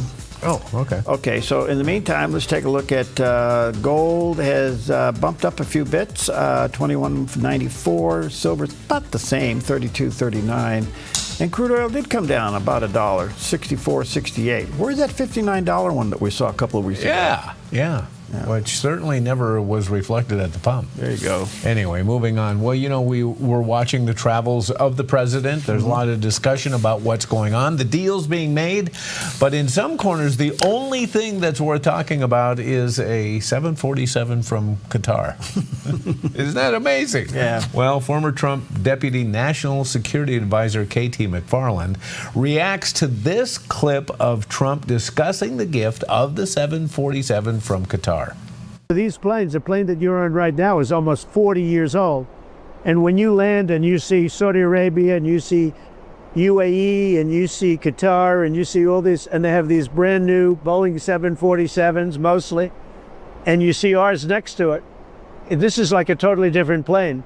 It's much smaller, it's much less impressive as it is. And you know, with the United States of America, I believe that we should have the most impressive plane. Some people say, oh, you shouldn't accept gifts for the country. My attitude is, why wouldn't I accept a gift? We're giving to everybody else. Why wouldn't I accept a gift? How are you against the fact that we now have peace in the Middle East? We've got peace between India and Pakistan. That was just with a phone call. We have new trade agreements. We're dealing with China. We have a U.S.-UK trade agreement. Everything is going really, really well. So if you're the opposition, what are you going to do to complain about Trump? I guess maybe we don't like the look of the plane. Now, look, if you look at the law, it says that a presidential library is able to accept free planes, you know, a gift of a plane, a gift of a ship. President Reagan's library has Air Force One there. So, you know, Trump, they're going to give it to Trump's library eventually, I guess. He's just getting it a little bit early and free for the United States. I have no problem with this. Okay, here's the reality. So it's being gifted first to the Defense Department. Okay. And the Defense Department has to decide what they want to do with it. They could just use it as a travel plane for executives. Okay. Okay. It probably gets repainted or something. Okay, all right. But the reality is it's $1 billion to convert it. Oh. To Air Force One. Oh, wow. Okay. And it will take at least a year or so to do all that. Okay, so what do you do with this thing? Yeah, I don't know. You know, I don't know. They say it's a flying palace. It's got a lot of gold in it. But so you accept it. Yeah. Okay, what do you do with it from here on out? I don't know. I don't think it becomes Air Force One. Could be wrong, but I don't think so, unless they just use it for domestic flights. You know, short hops here and there. But I would say that they have to convert it, and boy, that is a big job to do that and put all the communications and everything else that's in it. And through all of this, the spotlight really is on Boeing. Have they said anything about when they expect to deliver the new Air Force One? Well, Boeing now is in a corner they've never been in before. They got bad PR. Yeah. Okay. Yeah. They're late on delivering the 2 Air Force Ones. Yeah. Okay. Right. Okay. They got a foreign country want to give the president one of their planes to them that's better equipped and just shows that they can do. Okay. And the president just delivered them the largest order they ever had in the history of the company. Amazing. Who's in the driver's seat here? Yeah. Well, no doubt. Okay. Yeah. He's going to call him up and say, look, I want my plane. I want my plane. Put a crew on this 24/7. Give me my plane. Okay. Yeah. No doubt. That's pretty no good. doubt. But I have the solution to the whole problem. You do? Yep. Qatar needs to give the plane to Barron. To Barron. We'll be right back.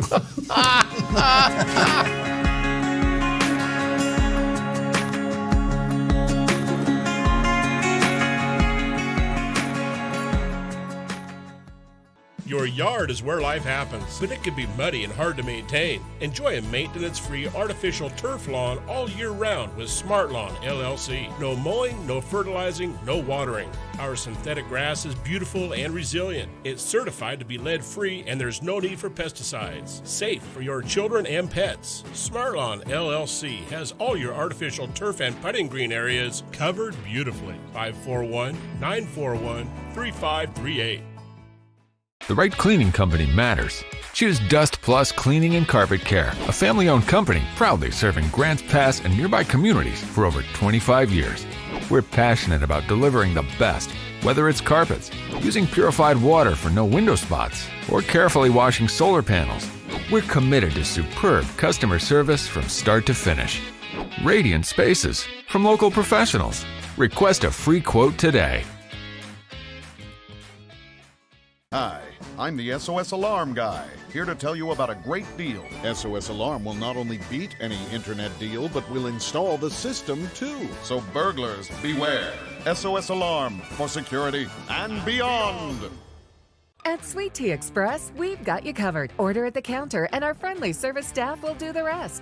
Breakfast served daily until 2 p.m. Breakfast burritos, biscuits and gravy, skillets, omelets, and more. Sweet Tea Express. Don't get caught hungry. Tackling the tough issues facing America and our nation's freedom. That's Sekalo on the Dove TV. DAs around the country finding who they want to prosecute. A bold half hour hosted by ACLJ's Jordan and Logan Sekalo, taking you inside the battle of constitutional and political freedom, discussing issues that matter to you and your family. No one that should or want to run for president will end up running for president. Be in the know with Sekalo on the Dove TV. All right, welcome back. 26 minutes before the hour. Of course, the president's in the Middle East. He's not going to Israel. Okay, and I don't think that's a snub in any way. I think that they understand what's going on. So he is doing his so-called diplomatic tour of the Middle East with all the countries that could possibly put the squeeze on Iran, Saudi Arabia. Now, Qatar's, I don't know. That one's tricky to me. Anyway, I don't need to get into that. But is it going to work? I don't know. Is it going to put pressure on Iran to denuke? I think so. Okay, so because he's basically saying, along with Israel, Iran cannot have a nuke. And then he says there's not 5 or 6 options, there's only 2. Is he just paving the way for an eventual strike? I think he's paving the way that if he has to make that decision, he's proven to the world he's done everything he can not to make that decision. So we'll see what goes. Yeah. Anyway, here's CBN News Watch. This is CBN News Watch. It is Thursday, May 15th, going to begin this half hour with President Trump's trip to the Middle East as he continues to put pressure on Iran to make a nuclear deal or potentially face a military strike. Now, a new report from NBC News says Iran is ready to make concessions in its nuclear program. NBC spoke with a top advisor of Iran's supreme leader who says that in exchange for lifting sanctions, Iran would commit to not making nuclear weapons, dispose of its highly enriched uranium, which could be used for making weapons, and allow international inspectors to supervise its process of enriching uranium for civilian use. All of this comes as the president is working to create new alliances in the Middle East. CBN Middle East Bureau Chief Chris Mitchell brings us the story now, reporting from Jerusalem. During Wednesday's state dinner in Qatar, Trump called on the emir to use his influence with Iran to help make a deal and warned time is running out for Iran to make a decision. I mean, we have 2 courses. There's only 2 courses. There aren't 3 or 4 or 5. There's 2. There's a friendly and a non-friendly. And the non-friendly is a violent course, and I don't want that. I'll say it up front. I don't want that. But they have to get moving. Earlier in the day, he expressed optimism. I have a feeling it's going to work out. I think it's going to work. It's got to work out one way or the other. We know it's going to work out. But you were of great help. Trump and Sheikh Al Thani, the emir of Qatar, signed both economic and defense agreements.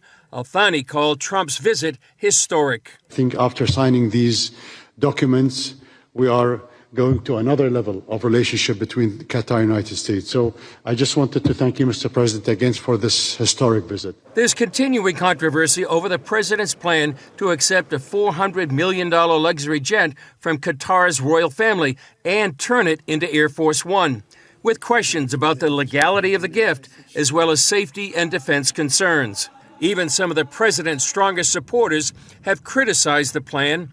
There are also concerns about the U.S. moving closer to a country known for supporting terror groups.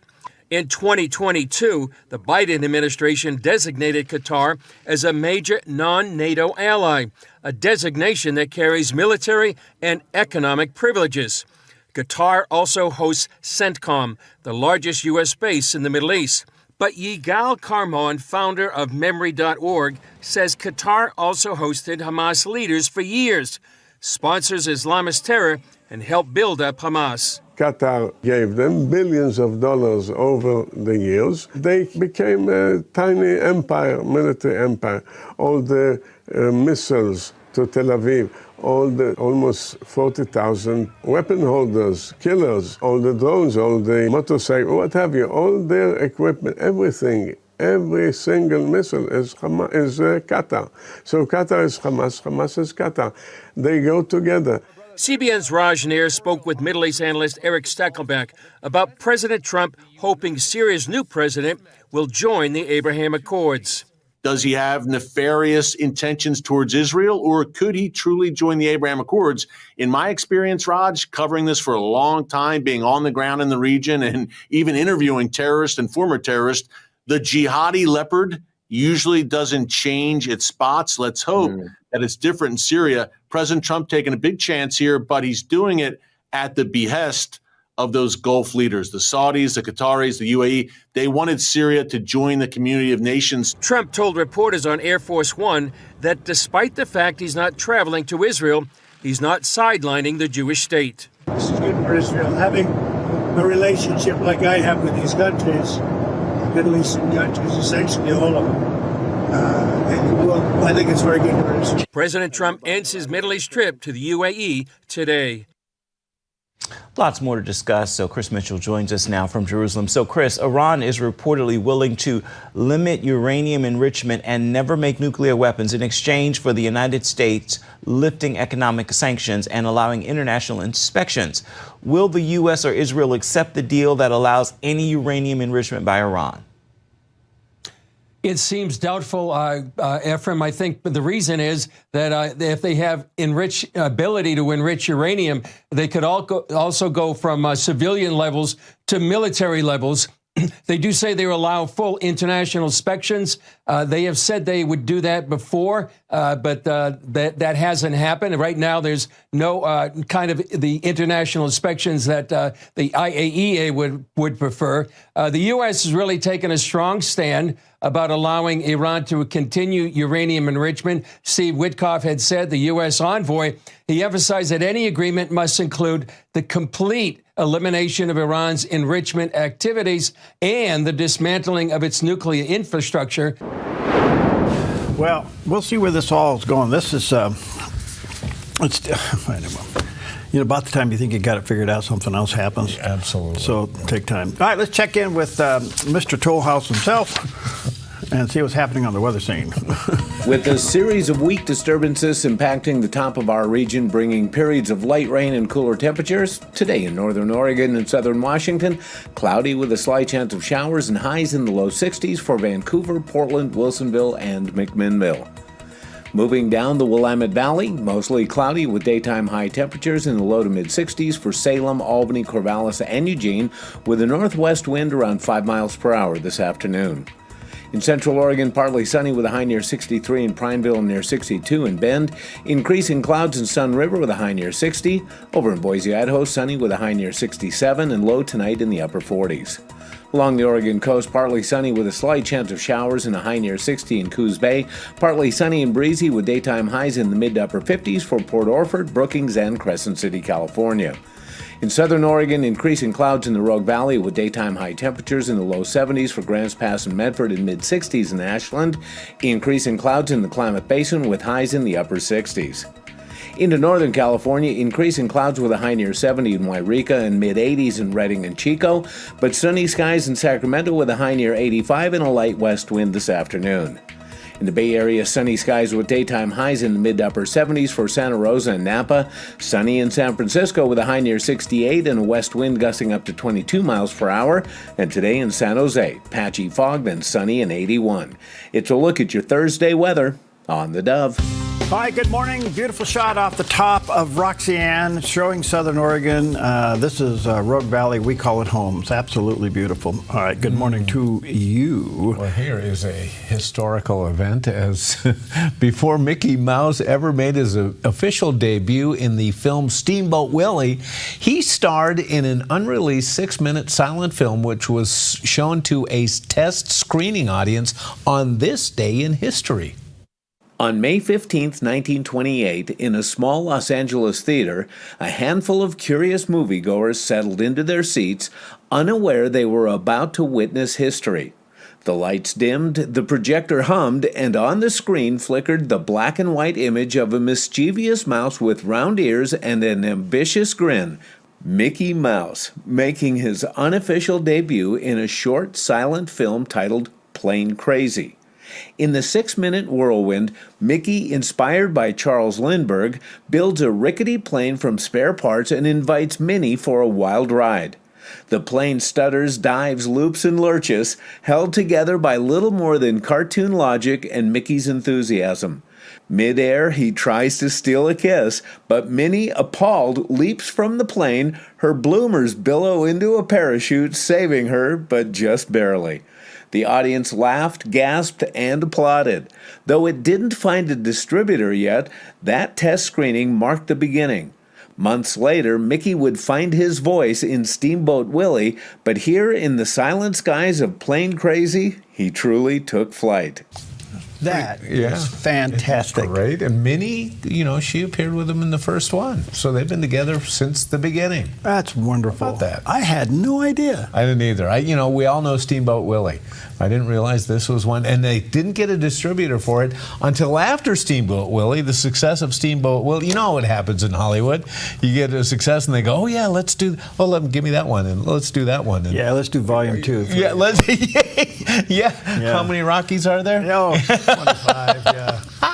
Good stuff. All right. Jack Hibbs, we like him a lot. He hangs out with Charlie Kirk, but on his own. He's quite the communicator. And he asked us the question, take Do you take courage? Do you stand up for the truth? You know. By the way, do you? Rhetorical. Take a look. Well, first of all, I'm going to make a huge assumption that you know your Bible and you know what Jesus said.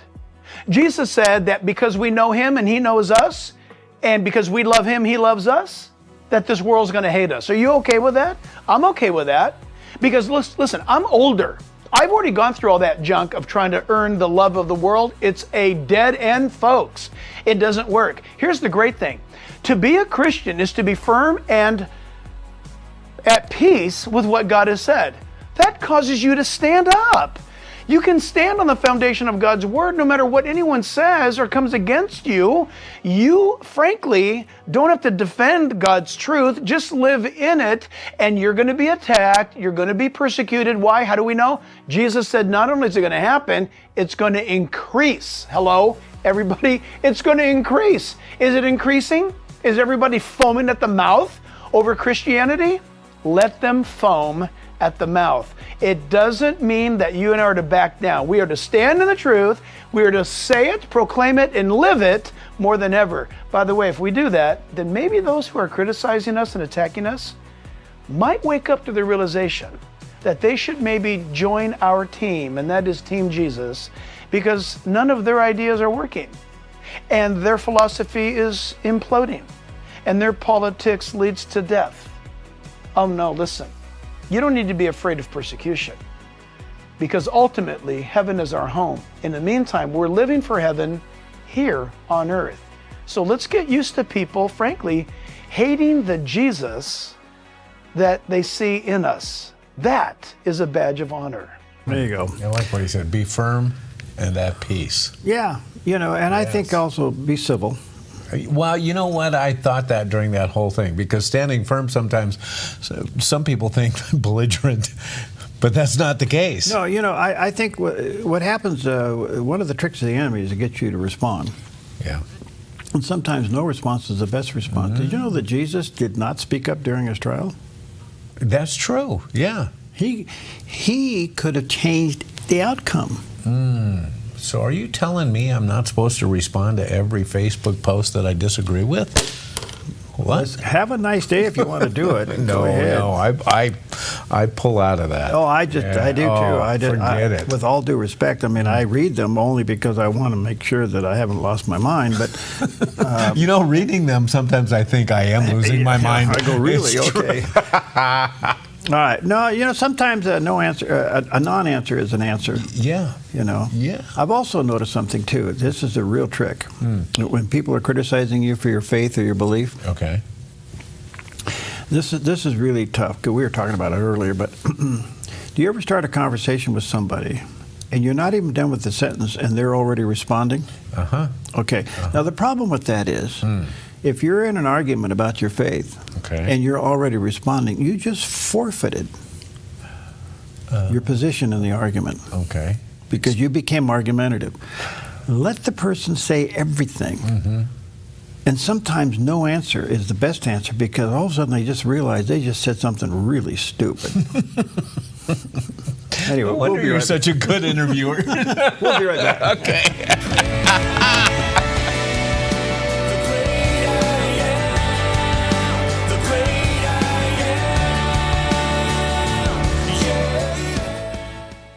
Are you struggling to find loyal customers to grow your business?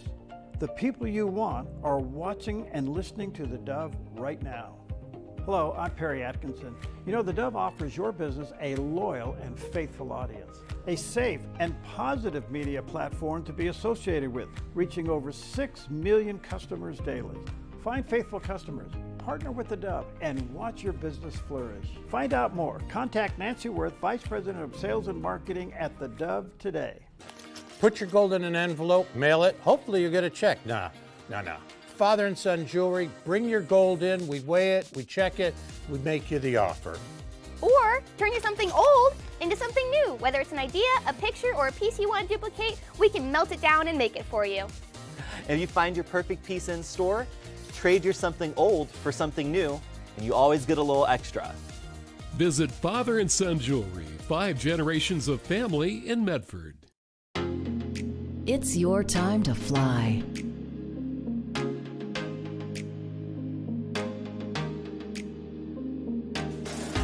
let's make it convenient.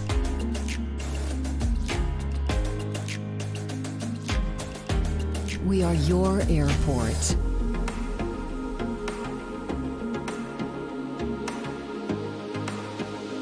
Fly MFR. Washington Watch with Tony Perkins is your watchful eye on the nation's capital. Every weeknight, covering current events, issues of faith, family, and freedom from a conservative Christian perspective. Who is really upholding the law? And Tony is the president of the Family Research Council and your leading source for what's really happening in our nation's capital. That's just the tip of the iceberg. Don't miss Washington Watch, weeknights at 6 on the Dove TV. All right, 9 minutes before the hour on a beautiful Thursday, better known as Friday Eve, and we just took a vote. We're canceling the rest of the week. We're all going to snooze in. And have chocolate chip cookies. All those guys already left, and I haven't even said go yet. Just kidding. All right, anyway, Speaker Mike Johnson and Greg Laurie, now there's a combination. Yeah. They sat down, they talked about a lot of things, prayer and all that, and he said God's plan for America as shown through the Speaker's personal experience with the President. Kind of an interesting twist, and here's that conversation. But I believe at the end of the day, I know that God is sovereign. I believe he has a plan for our country. I believe he has given us another chance to save America because he is so gracious and merciful. We don't deserve it, right? We don't, as a nation, we don't deserve it, but that's who he is. And so we're trying to navigate through the challenges of the day to do it in a manner that that preserves this great nation. And I believe God has a plan, and he's going to show us. And he does every day. I pray for God's divine intervention. I'll tell you a quick story. After the second assassination attempt of President Trump, providentially, it just so happened that my wife Kelly and I were landing at Mar-a-Lago to meet with him while he was on that golf course. So, long story, but the way it turned out, they held us at the tarmac in Palm Beach because Mar-a-Lago was shut down. They released us a while later. My motorcade arrived at the same time his was to Mar-a-Lago because he was on a different course, and they held him in a safe house. And you remember they found the gun in that muzzle in a bush and it saved his life miraculously, second time. Well, we go into Mar-a-Lago, it's shut down. There's no one there, helicopters overhead, the whole deal. And Kelly and I walk in. I had Hogan Gidley with me, my comms director, who used to be deputy press secretary in the first Trump administration. And then the president walked in with Susie Wiles, who's now the chief of staff. This is before the election. He's in his golf attire. He's just come off of this event, and he's kind of in shock. And we sat there together for 2 hours and 45 minutes and worked through that. My wife, Kelly, is a licensed pastoral counselor. He knows her well. They really have a great rapport. And it was a providential moment. But in this conversation, as we unpacked this together, we were stuck there, together. But I was so grateful for that moment. And one of the things I told him, I said, Mr. President, we've talked many times now about the first assassination attempt and how I don't believe in luck or coincidence. I believe God providentially spared your life, saved your life in front of the whole world so everybody can see it and can't deny it. It's a miracle. I said, he should have died. Should have died, 100%. I mean, it was God's intervention. Yes, and no one can deny it. Yeah. And now the second time. Yes. And I said, sir, there's something I've been meaning to tell you about that we haven't had a chance to talk about after the first one. And Kelly starts kicking me under the table. No. I said, really? I said, Mr. President, I believe there's biblical significance to the fact that the first bullet hit your ear. I mean, I think God wants us to listen to him and seek his divine guidance and intervention. And that's what the framers did. That's what the previous generations, previous presidents early in our history did, because they recognized the challenges were too big for them or all of us collectively. And I tell you what, he processed that. And you hear him use this language now. He said it in his inauguration address. Well, Easter, what about his Easter address is amazing. Now, you know American history so well. I've never heard of a proclamation so overt about Christ ever in the history of America. Have you? Even Reagan, George W. Exactly. Yeah, it was next level. And so many people started texting me, did you write that? No, I didn't write that. No, but the key is he said it. He said it, and he believes it.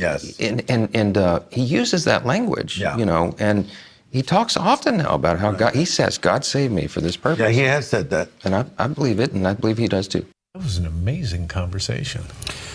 Wow. Did we know that? No. So I never connected the dots. Nicked his ear. Listen to me. Yeah, listen to me. Listen to me. Listen to me. The only way you can do that is to be still. Scripture says, be still and know. And in my personal time, I've been trying to zero in on concentration. And I'm realizing how cluttered my brain is. Yeah, I know. I've tried to focus on one thing long enough to make a decision, and I realize how interrupted we are. Yes. You know, we're making a lot of decisions around here because we're right in the middle of a remodel and all this stuff going on. And some of the things you plan for don't work out, so you have to make a decision on the spot. Yeah. Okay? Yeah. And so thinking through that, and I thought, okay, so the only way you can do that is you got to have somewhere in your life, you got to have this space where you can listen to God. Part of it is ingesting His Word because He does speak to you through His Word. Yeah. But sometimes you got to hear the still small voice. But I never connected the dots. Nick in his ear, listen to me. Yeah. Don, yes. Listen to me. Yeah. Amazing. All right, 1 John 3, chapter 1. See what kind of love the Father has given to us, that we should be called children of God. And so we are. The reason why the world does not know us is that they first did not know Him. There you go. You're a child of God. Live like that day. Smile about that day. And have some Toll House chocolate chip cookies today, and thank God for the invention of it. I'm holding the many prayer requests that arrive here at the Dove. We're grateful that you include us with your prayer needs. As a staff, know that we join you and pray over your requests for God's help. Have a prayer need? Let us know by going to thedove.us.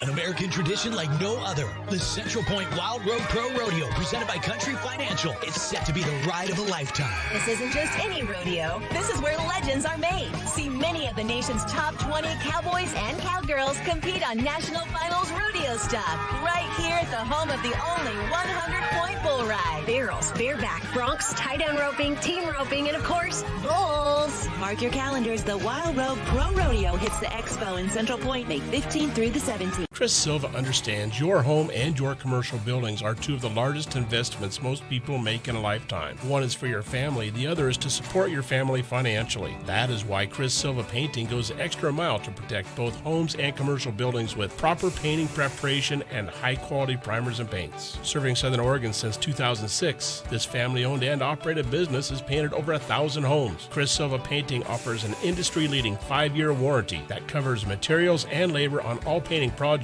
work for both residential and commercial buildings, both interior and exterior painting. Chris and his crew are courteous, they are efficient, organized, timely, and clean. Chris Silva Painting also offers military discounts. At Chris Silva Painting, our mission statement is to bring Christ's heart and principles to our customers and our job sites. We do that with honesty, integrity, and hard work. We don't cut corners, we paint them. CCB number 176097. Chris Silva Painting, 541-890-3960.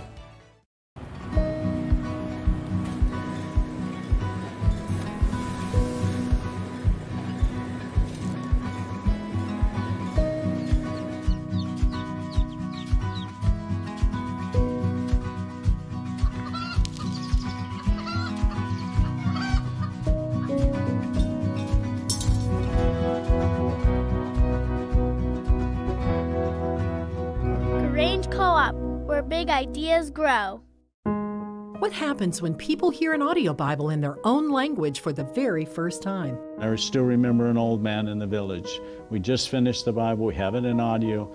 It's the story of Jesus Christ, the Son of God. Would you like to listen? And the old man, 94 years old, said, I have never heard of Jesus Christ, the Son of God. That day he did, that day he accepted Christ. Join me for the John Ankerberg Show weekdays at 4 o'clock right here on the Dove TV. It'll be encouraging and informative.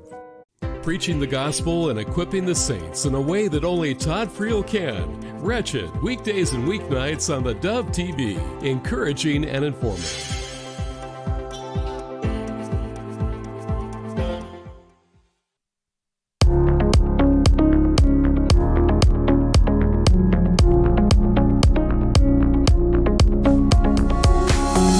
Welcome to Focus Today. I'm your host, Perry Atkinson, and I'm always honored when we have time to sit down with our good friend John O'Connor. John is a former federal prosecutor. He's an experienced trial lawyer, author of several books, Postgate, and that is how the Washington Post betrayed Deep Throat and covered up Watergate and what became today's partisan advocacy journalism, which we certainly know is the case.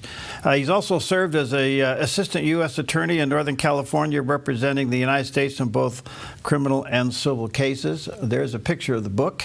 He does have a website, postgatebook.com, and that's where you can get another sequel to the book, and that is The Mysteries of Watergate. Why are these important? Well, you wonder why the press went the way it is today. Well, this is the genesis of it, and you can check it out at postgatebook.com. Brother John, good to see you, friend. How are you, bud? Good to be with you, Perry. Thank you for your time, as always. We value it greatly. I want to back up just for a moment. Apparently, the Supreme Court today is looking at cases of rogue judges. Do you think that the judiciary, this is kind of a 30,000-foot question here, do you think the judiciary integrity is in question? I don't know if it's integrity. I think some would see it that way, but certainly I suppose everyone in government lusts for power for his or her own branch. Mm-hmm. And I think they've just gotten over their skis with their sort of a power mad type of thing. I don't think they view it that way. But that's what's happened. Call it what you will. I call it power lust. They don't understand that.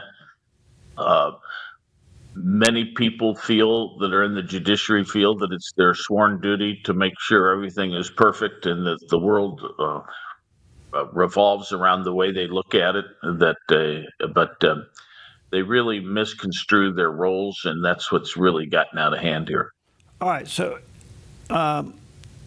Is it true that the authority and the area of influence of a district court is described by Congress, but the cases, if they are appealed, just the case itself is a Supreme Court issue? That's where the divide is? And I'm not sure that what you're asking here. Okay. Well, let me see if I can verify. I mean, most of these cases coming out of these district courts trying to stop the president from doing something, the merit of the case itself is a legal issue that could be appealed to the Supreme Court. But the authority of reaching outside the district and into the branch of government of the executive to stop the president, is that authority given by Congress, or could be ruled back by the Supreme Court? Well, both. The district courts are creatures of Congress. The Constitution doesn't say anything about these subsidiary judges. It does talk about the Supreme Court. And even that, the number of Supreme Court justices is controlled by Congress. Congress should, let's put it this way. Congress can, I suppose, further clarify their jurisdiction when you have a judge sitting in Boise, Idaho. Should he try to, number one, confine his rulings to cases and controversies in front of that judge, and not broad statements of law that might apply beyond the case at hand, either to other parts of the country or to future controversies as they may arise. What I would say is these courts have the power that's given to them by the legislature. Mm-hmm. And that power should be circumscribed by the Supreme Court. In other words, if these guys are getting out over their skis and there are too many nationwide injunctions, which is the real issue here, is some judge setting the policy for the entire country far beyond the case and controversy in front of the judge. I would hope that the Supreme Court, because it has, in essence, sort of a supervisory control over these lower judges, they should be setting out rules of or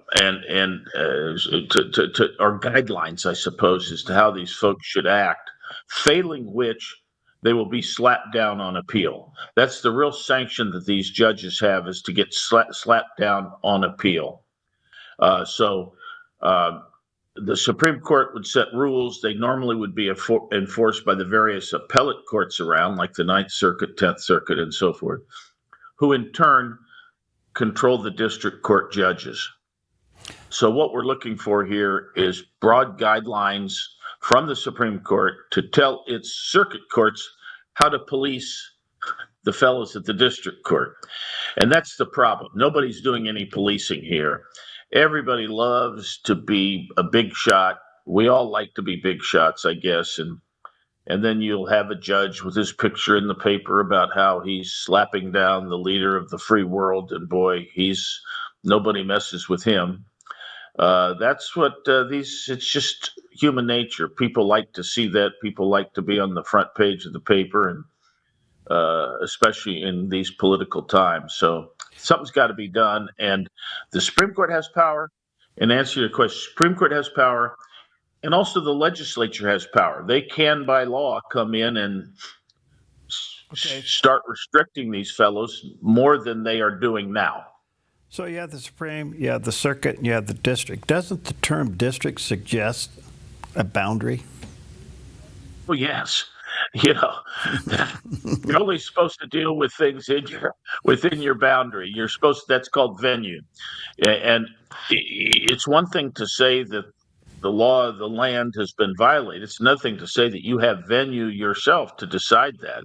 If it's outside your venue, you shouldn't be deciding it. So, for example, recently, when Judge Boasberg decided that issue on the arrest of these immigrants, the real venue should have been in Texas, where the fellows were picked up, where they were arrested. And it's really what the Supreme Court said was, this is really a habeas corpus action, and habeas corpus, you have to file it in the place where the people were arrested, and you're trying to challenge that arrest. The plaintiffs, and that's another thing we've got, Perry. We've got these games that are being played where clever lawyers say, I don't want to go to Texas. I don't like the lawyers down there, or the judges down there. I'm going to figure out some way to say that venue is proper in Washington, D.C., where I have all these liberal judges who think like I do. In this case, they used a particular law that wasn't habeas corpus. It was the Administrative Procedures Act, and said, hey, we're challenging the proclamation under which these folks were arrested, not the arrests themselves. And so if we challenge the proclamation, then, of course, the arrests are invalid. So we can get, it's the game playing. We should be down in Texas, but we're going to go to D.C., figure out a way to go to D.C. We get a favorable judge, Judge Boasberg, who, by the way, is a prince of a guy. The people I know, he's a nice guy, played basketball at Yale. Everybody likes him. But he gets the case. And so that's the game that's being played. The plaintiffs' lawyers loved it, and the Supreme Court slapped them down a little bit. But those are the battles we've got right now. So it's obvious, John, that these injunctions are politically motivated, and it appears to me that America is beginning to see this for what it really is. And that goes back to the Supreme Court. At what point to say enough is enough here? We got to stop this nonsense. And that brings into question that I need to go to law school so I can keep up with you. What is the role of the Chief Justice? Well, it's something of a ceremonial role, really. He really does have sort of an administrative power over the other judges in his court, but each judge has his own vote. There was a judge here that I loved in San Francisco that used to talk about the chief judge. We have a chief judge in each district. And that judge used to say that, to me, the chief judge is the guy I go to get my pencil sharpened. I'm making my own decisions. He has no control over me. And so to a certain degree, John Roberts has no control over Sonia Sotomayor. And she can decide whatever she's going to decide. Now, he has sort of a moral authority. He may have some administrative power as to who decides what and when, but his power is somewhat limited, really. Can he control? And the reason I'm bringing this up, one of the headlines coming out this morning, I'm trying to digest it, that apparently he's trying to rein in a justice that keeps interrupting a case that's being heard. Does he have the power to say to that justice, knock it off, we want to hear this guy? Yes, that's a good example of a power he does have. He is sort of in control. He's sort of the marshal as well as being a person who has a vote. Those are the sorts of things he really has authority over. And I don't know who he's talking about. I assume it must be Sotomayor. But it doesn't help the other judges when somebody keeps interrupting the argument, and the justices do not get the flow of the argument that's being made. Somebody decides they really come out for bear and want to really just skewer this guy, so she doesn't let him talk. I think it's Sotomayor he's talking about. But yeah, that's the kind of authority he does have. Again, a lot of that is sort of moral, but he's supposed to be the rule maker. He's supposed to be the guy that decides, when sessions are going to be held, and so forth and so. So okay, good.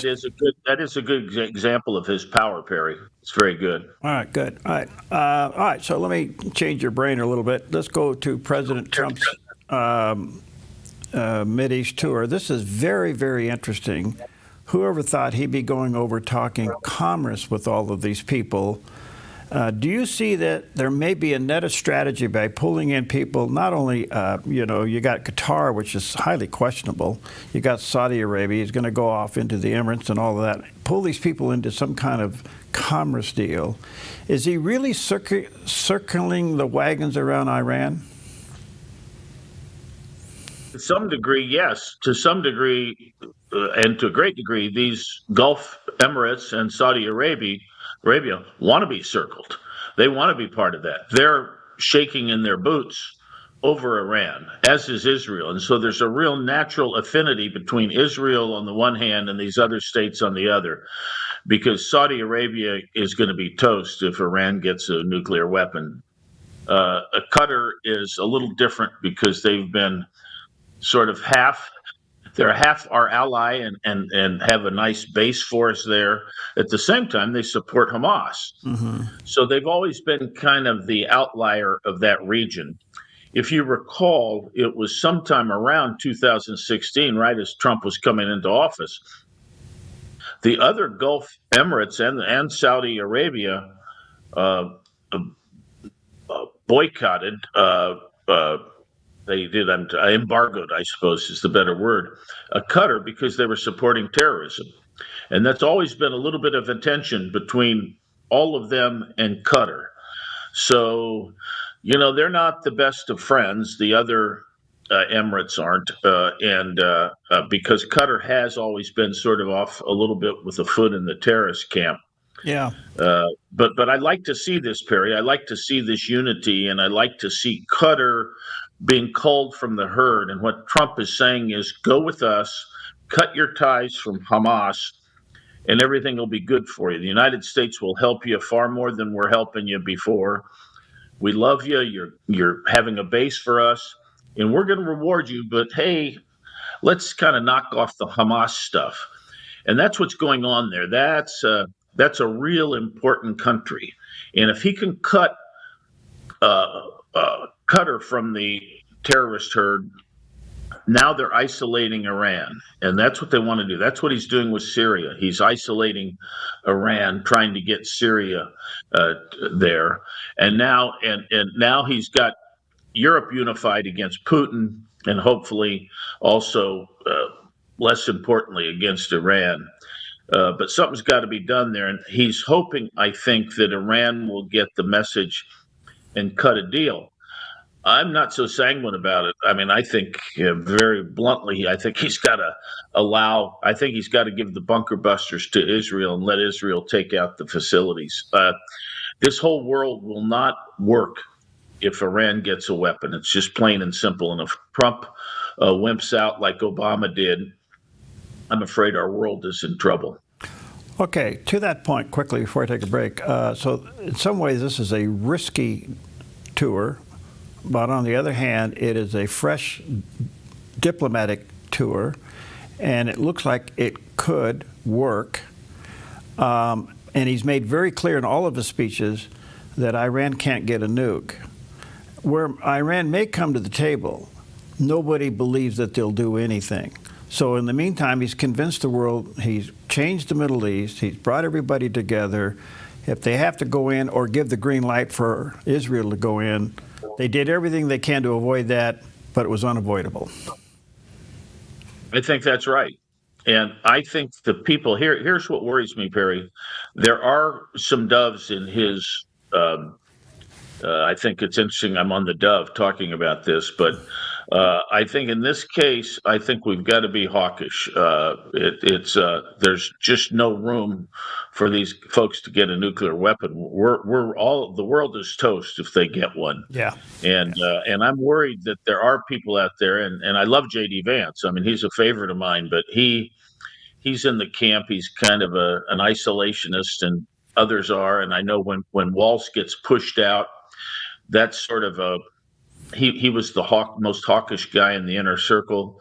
So some people don't like that sign that Walsh gets pushed out. So we hope that Trump has it in his sights that he's not going to, when push comes to shove, and it will, push will come to shove here, all right, that he does something. Let me take a quick break. Postgatebook.com is John's website. Check it out. The Mysteries of Watergate and Postgate. We'll take a quick break. We'll be right back.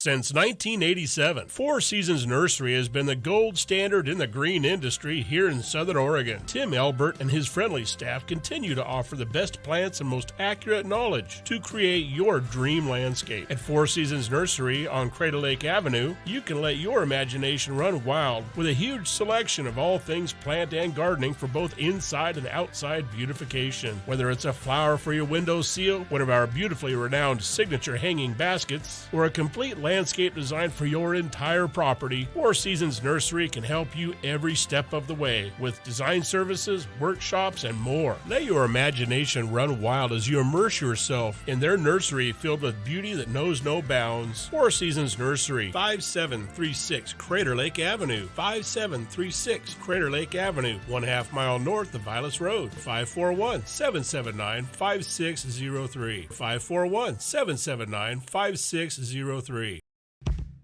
Your property demands equipment with more reliability, durability, and versatility built in. Kubota equipment is ready to get the job done right.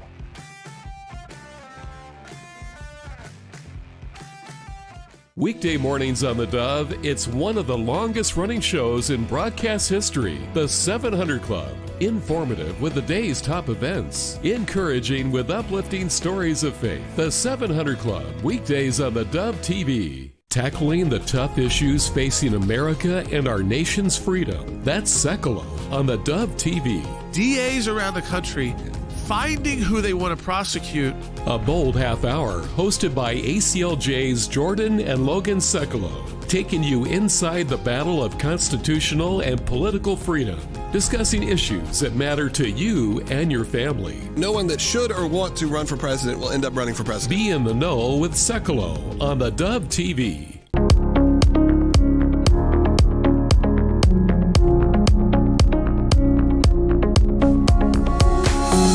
Okay, welcome back. Always an honor to have with us John O'Connor, former federal prosecutor, trial lawyer, and of course he's also formerly an assistant U.S. attorney in Northern California.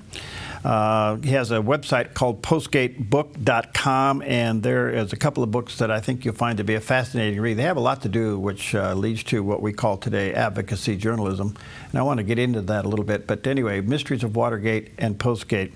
John, just back to something you said before we went on the break. You hated to see Walsh get moved over to the UN. on the other hand, that's a good place to have a hawk, don't you think? Well, it is. It's good for the face of the United States, and it's good to send out messages. And of course, the UN is very much not a pro-American outfit these days, and you're going to find a lot of pro-Hamas stuff coming out. So it's good that he's there fighting. I would just rather have him in the inner circle. Yeah. With his vote, I trust him. I trust him that he would not.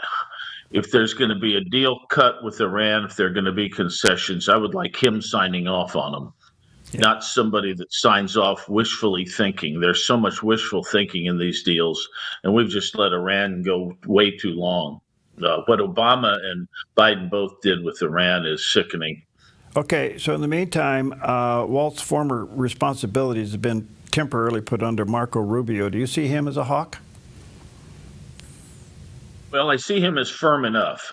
Marco's a smart guy, and I like him, and I think he's very clear-eyed is what I would say. He's not like, he doesn't have particularly hawkish instincts, but he's also not, he's not a fool. That's mainly it. You've got to be a fool here, and this is what this is whose mama's raised fools. That's what it is. Okay. Swinging you back to more domestic things, I've seen you on other shows, so just remember where you got your start. I'm just kidding, John. You're my guy, Barry. My guy. What do you think's happening to the media landscape out there these days? They don't know whether to spit or go blind, really, because Trump has kind of like punctured their balloons. They're no longer in control. This is what I see. Since Watergate, the media has been in control, the legacy media. And we have Trump coming out and his first term and calling him fake news and getting in fights. But generally speaking, even then, the media had him on his back foot, sort of in their conspiracy with his enemies in the government, like James Comey and so forth.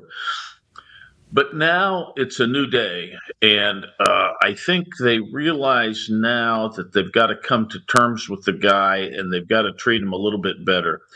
They're still not exactly Trump supporters, but it's very interesting. I think there's a realization here that they may be losing their authority that they had in the past, and you look at the viewership on CNN, especially. MSNBC is a little bit better, but I think they've got to come to Jesus now, and so to speak, and really be. And that doesn't mean that they should be bowing down to Trump. I'm not suggesting that. I think they should bow down to the truth, and that's what this whole thing is supposed to be about. And the media has just failed. And this Biden thing, this whole idea of ignoring Biden's condition, just shows what we've got here. We're supposed to have watchdogs, and they can't even tell us that the president of the United States is a drooling incompetent. They know it, and they don't report it, and it's just shameful. And they're getting exposed. So let's put it this way: their moral authority is very weak these days. Okay, I think you've explained that extremely well. There's another part of the equation. Is maybe they're having a hard time believing that America elected Trump. They still can't. This is what's interesting, Perry. Yeah. These folks cannot understand it. When you get to a place that is anti-Trump, and I live in one of them, or our university, or the East Coast elite, and so forth, these folks just are dumbfounded. They just don't know how anybody could ever vote for Trump. And of course, what they don't realize, and the people in the media don't realize, is one of Trump's strengths is that he stands up to the media. They know they've been fed nonsense for years and are sickened by it. And I'm talking about the media. They're upset at the media. So there are an awful lot of people that are attracted to Trump simply because he's not going to get cowed by these folks. because they're supposed to be there calling balls and strikes, but we've got an umpire, we've got a referee, whatever you want to call it, who's on the take. That's all there is. He's, if you were watching a basketball game and the referee after the game went out with the other team and, broke bread with them and then hung out with them and was their friends and so forth and so on, you'd say, wait a second, this guy's supposed to be impartial, and yet it seems like he's favoring this one side all the time. Yeah. And that's what we've got here, and people understand that. And they don't understand, first of all, they don't understand why anybody would want to vote for Trump, putting aside the media. Mm-hmm. But it just shows their cluelessness, and it also shows how parochial they are. And it's really, really very sad commentary. One of the things, there are different ways to analyze it, but everyone in the media and everyone also on the Democratic side of things, most of them, do not have to make a living the regular way. Right. They're either employed by government or by a university or what have you, or an NGO, or they're nice. I love school teachers. They're teachers covered by a union. They don't understand the way the world works. And the people who are Trump supporters understand the way the world works. One last question, John. It goes back to the obvious, and that is we know that President Biden had cognitive problems. Now more and more is coming out, books being written, admissions being made, that he was in trouble the moment he went into office and the cover-up began. I think we're shocked that it was worse than we anticipated. Even his recent public appearances are so embarrassing, you wonder why the family would even let him out. And the DNC and other Democrats like to see him get off the national stage. But here's my question. It looks like it's his competency, his cognitive ability was so bad. Can any of his rulings be challenged? No, I think that's the problem, is that no one acted. No one took the 25th Amendment is there for precisely this whole idea. And no one raised the issue at all. And it just shows you, it's completely corrupt. The media is corrupt, and the Democrats were corrupt in this thing. Everyone knew what was going on. And, during the 2020 election, Brit Hume said a couple of times, look, this fellow's clearly incompetent. Some days he may have good days, some days he may have bad days, but that's what happens when people are too old. And he was excoriated by the liberal media. Yeah. So this shows, what a terrible problem this biased media is. It really, really is bad. You think about it, we have this Ukraine problem. How many millions of people are going to die because we had an incompetent president? Any competent president could have kept Putin from doing what he did. Just rattle some sabers, threaten some boots on the ground. But he didn't do that. He let him in. He waved him in. He also abandoned Afghanistan. That's very important. People forget about it. We gave up a tremendously strategic Air Force base, Bagram, which was wonderful. And it's situated ideally to be near Pakistan and India, near China, near Russia. And we've given that up. And you think about it, and then, of course, in his administration with these pro-Iranian guys like this Rob Malley, who did untold damage by sidling up to the Iranians and then giving them money for all this bombing. So think about what he did. Forget about the inflation he induced. He was responsible for all this terrorist activity, from the Houthis to Hamas. He's responsible for Putin invading Russia. He's responsible for Iran getting as strong as they are, which also helped the terrorists. So you think about everything the guy did, and it's all because we have a corrupted media who could not tell the truth. Yeah. And that's really, really what it boils down to, and it's a serious problem. And I like people talking about it now. We keep talking about it. It's a good thing.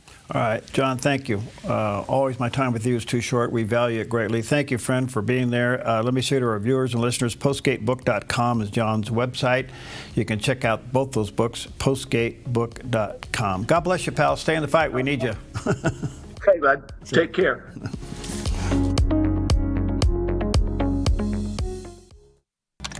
Black Flag Armory offers top brand affordable rifles, shotguns, handguns, and gear. We also offer an array of classes emphasizing safety, self-defense, and accuracy. We strive to provide the absolute best possible experience when buying a firearm. Family friendly for every skill level, Black Flag Armory in Medford and Grants Pass. Online at blackflagarms.com or 541-499-0779. 541-499-0779.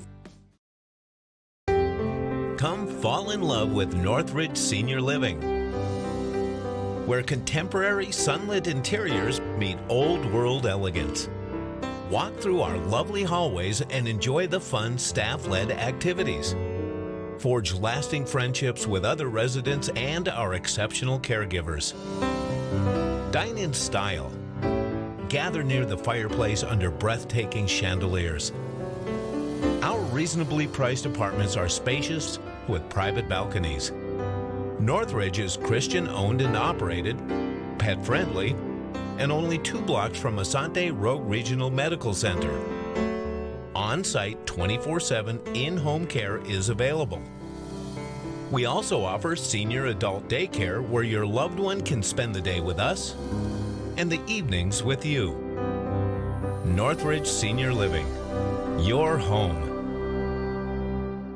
Live the adventure with Hellgate Jet Boat Excursions. Discover your wild side in the heart of the Pacific Northwest with Hellgate's high-speed spins, stunning Rogue River scenery, and incredible wildlife sightings. It's an experience like no other. Plus, you can enjoy brunch or dinner on the open-air deck of the exclusive Hellgate River Lodge, a place where families connect, friends unite, and the river brings it all to life.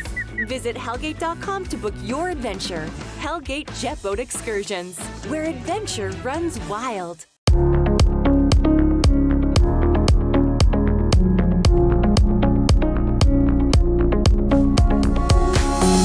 Okay, welcome back. This time together today is very, very special to me. And we're going to highlight a good friend and really an American treasure. And that is our good friend, Dr. Gene Getz. We found the videotape where he was highly honored in a special session in the Texas Senate, State Senate, and where Dr. Getz was recognized, and also as he served as chaplain of the day. This is a pretty amazing thing, and I want to highlight that because our good friend Gene has been an amazing servant of the Lord. He has served as a professor at Moody Bible Institute, Dallas Theological Seminary. He has planted churches. He writes over 60 books. His book series are amazing. He launched the Fellowship Bible Church movement across America. He's fought off COVID twice.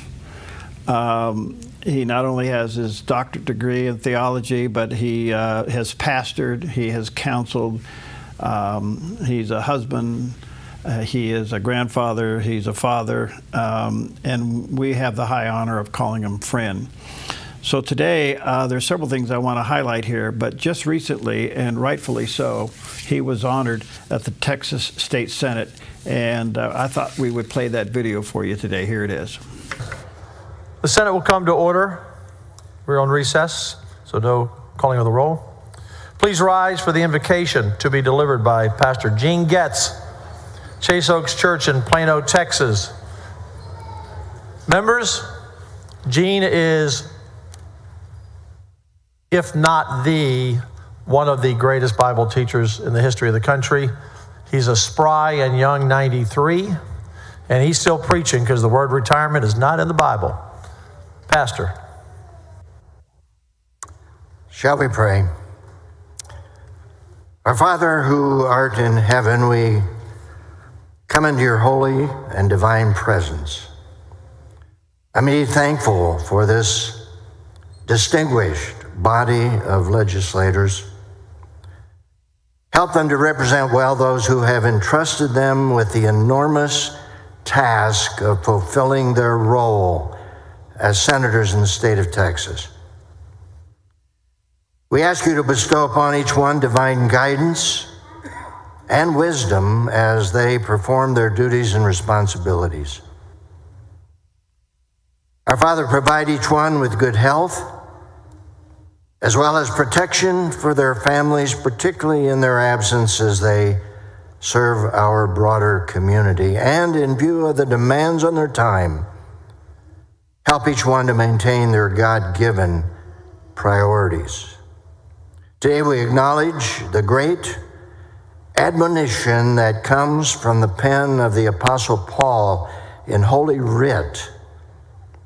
And thank you, our God, for the privilege of carrying out this great admonition written in the New Testament letter to Timothy, which reads, "First of all, then, I, the Apostle Paul, urge that petitions, prayers, intercessions, and thanksgivings be made for everyone and all those who are in authority, so that we may lead a tranquil and quiet life in all godliness and dignity.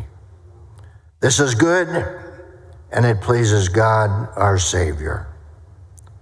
Amen." Thank you, Pastor. You may be seated in the gallery. Senator Hagenbu has a resolution for Pastor Getz and his lovely wife. They've been married 69 years, members. So we're going to have them seated here. Members, the following resolution, Secretary will read the resolution. Senate Resolution 277 by Hagenbu and King, honoring Dr. Gene Getz for serving as chaplain of the day. Senator Hagenbu, you're recognized on the resolution. Thank you, Mr. President. It's a privilege, along with Senator King, to recognize and do a resolution on Pastor Getz today. I want to mention his wife, Elaine, is here with him, 69 years, as the Lieutenant Governor said, and his wife, Rachel, his daughter, Renee, as well. Welcome. Glad to have you here today. Folks, I've known Dr. Getz for more than 30 years. He had a profound impact on my life. Actually, 31 years ago, I read his book, The Measure of a Man. I have a copy, which I'm going to give each of you actually here today. It helped influence me and my family to move to Texas, which is one of the best decisions we ever made in our lives. After moving here, we worshiped and grew as disciples for many years in Pastor Getz's church. When I started my company 19 years ago, I thought of the book, The Measure of a Man again, which draws principles from Titus and Timothy in the Bible, one of which is to build a good reputation. So I named the company Titus to remember it's really God's company and to strive to build a good reputation. I'm just one example of so many that God has blessed through Dr. Getz's books, churches, and radio ministry. He has written nearly 70 books, including his innovative multimedia study Bible, which he's brought a copy for each of you with your name engraved in it and a Texas seal. And the book I mentioned, The Measure of a Man, which has sold over 2 million copies. It's influenced so many men to step up to spiritual leadership at home and at work. Also, I got each of you a copy of that because it's excellent principles for any leader, male or female. During Dr. Getz's study, teaching, and writing as a professor at Dallas Theological Seminary, God opened his eyes to what made the early church successful. Acts 2 teaches us it was not just a building, but the combination of Christian fellowship, mostly in homes, and the study of God's word together that made it successful. That led Pastor Getz to leave academia and plant his first church in 1972, the original Fellowship Bible Church in Dallas. Following this, his efforts and philosophy contributed to the growth of the movement. Within 5 years, the initial church planted 6 more churches in the Dallas area. These aren't small churches, these are mega churches, one of which was Oak Cliff Bible Fellowship, which started by Dr. Tony Evans, who many of you may have heard of before. And he was one of Dr. Getz's early students at DTS. Over time, this movement expanded significantly.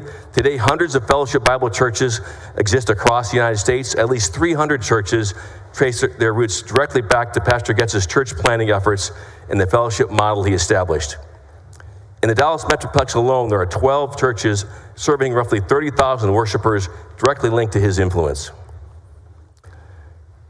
Dr. Getz's materials and training programs have been used for over 100,000 pastors and church leaders across the world. Only God knows how many hundreds of churches and tens of thousands of disciples have grown out of Pastor Getz's efforts across the globe. I don't know anyone in modern time who has followed Paul's pattern of planting churches and Jesus' great commandment to go and make disciples more faithfully and through whom God has yielded more fruit than Pastor Getz. Gene, I know it was your 93rd birthday just last Saturday. Happy birthday and many more. No doubt, though, one day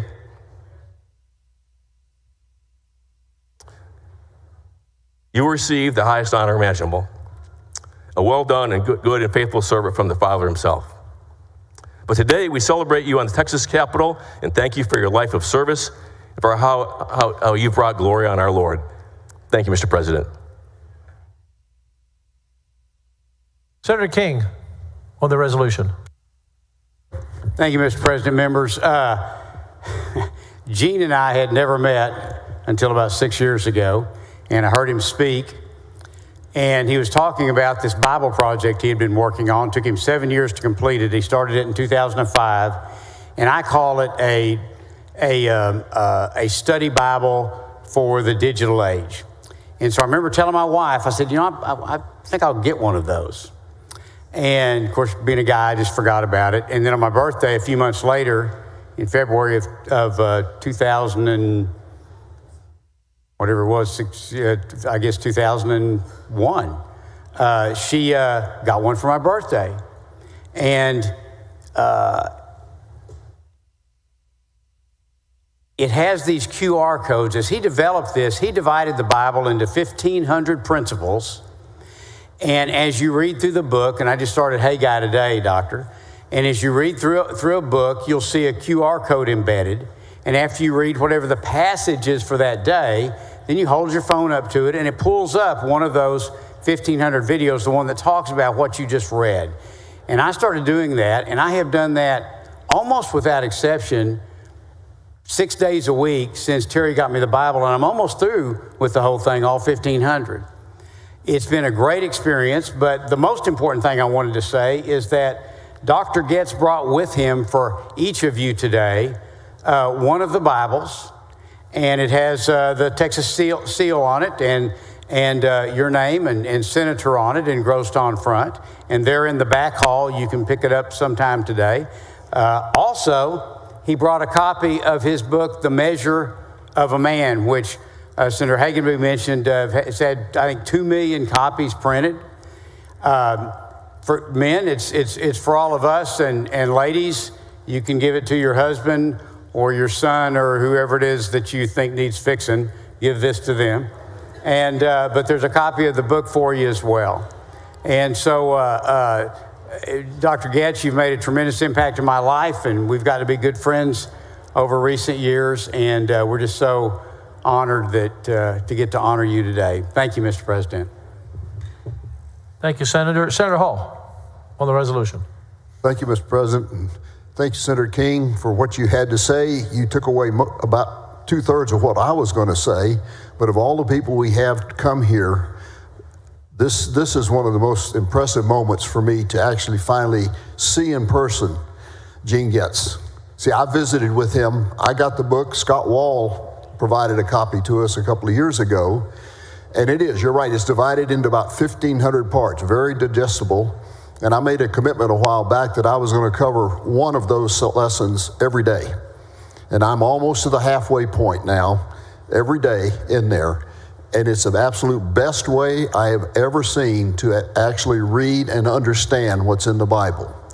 You read the passage, you read a description, and if that doesn't get to you, then you click on the QR code and he explains it to you in simple terms that even I can understand.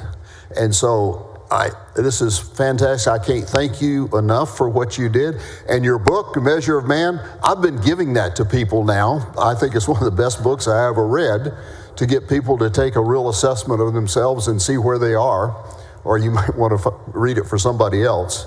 But it's just a true honor. Thank you for being here. Thank you for what you've done. And I can't wait to get my second version of the Bible. God bless you for what you do. Thank you, Senator. Senator West, on the resolution. Thank you very much, Mr. President, and Senator Hinojosa, thank you very much for bringing this resolution. The fact is that I'm not going to sit and say that I know Pastor Getz, but I guess I know him indirectly. Let me put it that way. A very dear friend of mine, a neighbor. One of the first churches I attended when I moved back from law school to Dallas was Tony Evans' church. I know about your relationship with him and your teachings that he was able to take and frankly pass on to thousands of other people throughout the United States, throughout the world. So I just wanted to make certain that I stood up and say thank you for making certain that you taught Tony Evans some of the best that he's been able to make certain he provides to other persons as it relates to our Bible. Thank you very much for being here. Thank you, Senator. Senator Hughes. Thank you, Mr. President and members. Senator Hagenbuch, thank you for bringing this resolution. Thank you for bringing Dr. Getz. It's all been said well. I just want to share one thing.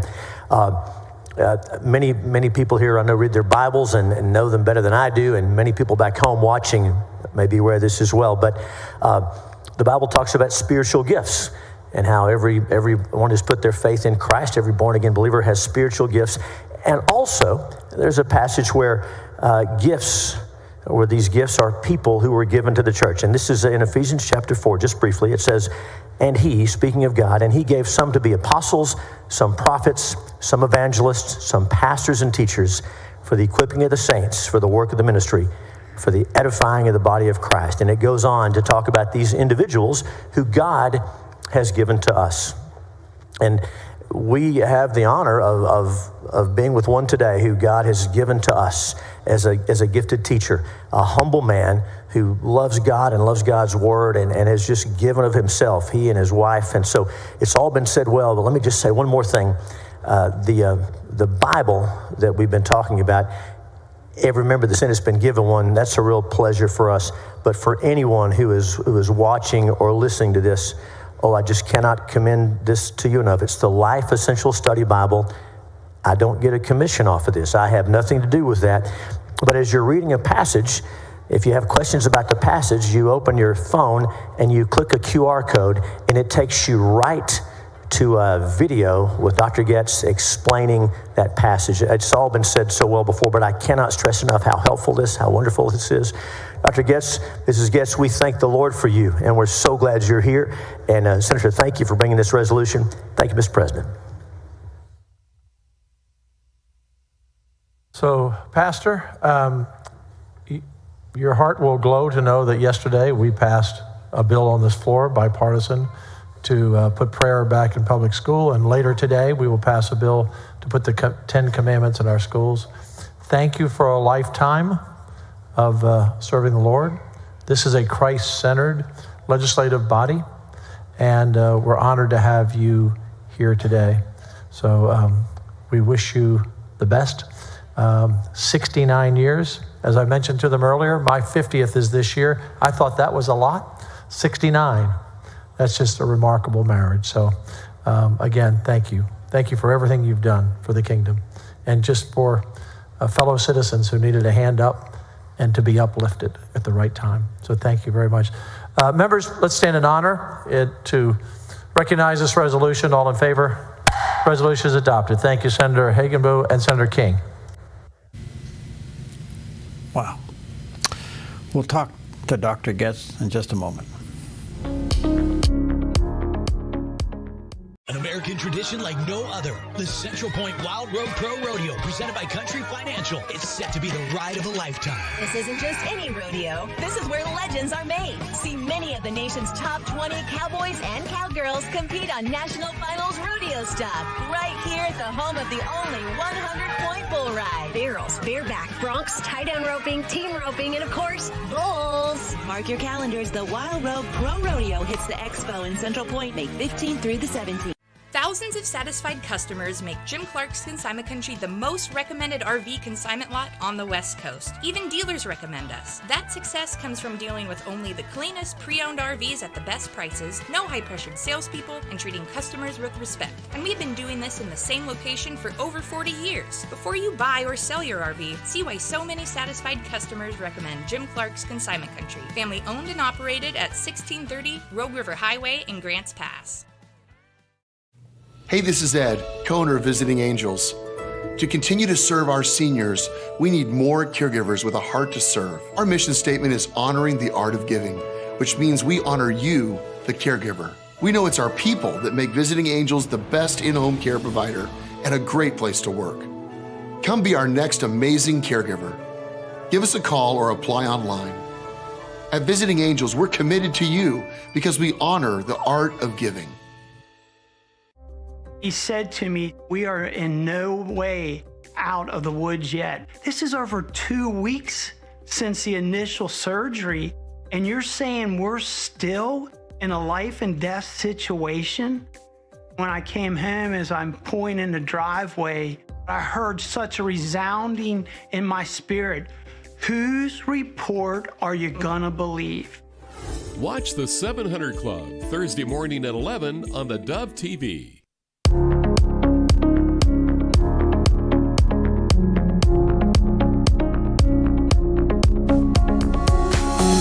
Okay, welcome back. And when I saw this video quite some time ago, I said we had to play that in honor of our good friend, Dr. Gene Getz. And in my mind, he is a national treasure and a national gift. So, Gene, I know you probably planned on coming and giving a Bible study, but no, we just want to say hats off to you and how much we love you. When I saw that video and that recognition, I wept, because it was so deserving of you. I just want to say thank you for being not only what God called you to do and fulfilling that, but being the person that you are, the humble servant that you are. And I don't know how you wrap it up. I mean, what's so interesting to me is you still have your fire in your bones. I don't know, do you put jalapeno on your cereal in the morning? But just an amazing life, close to 70 books. You know, every time I get a copy of The Measure of the Man, I give it away and I never see it again. I'm going to have to order a case of those because I keep giving them out. Thank you for being Gene. Well, thank you for replaying that presentation. There were some real surprises to me. I knew that Senator Hagenbu was going to make a presentation about The Measure of a Man and naming his truck company, Titus, after the book. He has about 600 semis that cross the United States delivering food. And to know that trucking company is actually listed after Titus, who, of course, outlined some of those qualities and how it impacted Brent in his life and his business. And then to have this feedback after my years of opportunity to minister into his life. And then I knew Senator King was going to make a presentation. He's an amazing gentleman, and about every several weeks I get a text from Phil, and he said, I just completed Isaiah, and I just completed Jeremiah. And he'll say, I just saw Jeremiah Principle 30, and boy, that really ministered to me. So I knew these gentlemen were going to speak, but then the surprise, really a surprise, was from the other senators who responded and shared. Was total, as I said, a total surprise. And the kind things that the lieutenant governor had to say. And I'm so proud of him in terms of his leadership. And it's a thrill to know that he has been appointed as chair of this new commission or committee by the president on religion, and Dr. Carson is the co-chair. And so it's really exciting to see how God is at work through some of our key leaders here in the Senate here and more broadly. I only have a few moments left. What advice, looking at your life and your legacy and even your marriage, 69 years, what advice would you give a young pastor or a young leader today? Well, I think one of the things I would say is be accountable, have other people in your life, develop a core of Christian leaders in your church. That's one of the greatest blessings I've had over the years, of a group of men around me that love the Lord. And all of them, by the way, went through the measure of a man, not because I wrote it, but because I borrowed the outline from the Apostle Paul. And they were all very, very committed to those qualities in their life. Not that any one of us was perfect and won't be until we're with Jesus. But I had this group of men around me, and I developed those relationships over the years. And not only was there accountability, but encouragement. And mutual encouragement. And it takes time to develop that core of men. And by the way, I have to say, thanks to the Lord, I've had the privilege of doing the funerals for 5 of those men and their wives as well. And it's just God's grace that He's given me the privilege of still being here and having the opportunity to do what I'm doing at this very moment. And thank you, Perry, for the opportunities every month to join you on theDove and to share from the Life Essential Study Bible. Well, let me one of the highlights of my month. Let me say to our viewers and listeners, if you don't have a copy of this, get it. It's available at the local bookstores. I know that. You can certainly go to BiblePrinciples.org. You can order it there. And another thing you can do while you're there, you can download the app. It's an amazing thing. I have it on my phone. But there's nothing like having this Bible in your hand with the 1,500 QR codes in it. It will change your Bible reading habit for sure. And Gene, I know you're going back to the prison. 20 seconds, you're going back to the prison? Yes, I'm going back. My sidekick, David, and I will be heading to the airport in about an hour. Oh. And going to Angola. Going to Angola. And, I can't wait to talk to you on the other side. Thank you, friend. By the way, go to you can Google, go to Amazon anywhere and get his book, but get the book, The Measure of a Man. It'll change your life. Thank you, Gene. We love you. I just wanted to give this day to you in honor. I value our friendship unlike anything you can imagine. Thank you, my friend. Thank you. God bless you.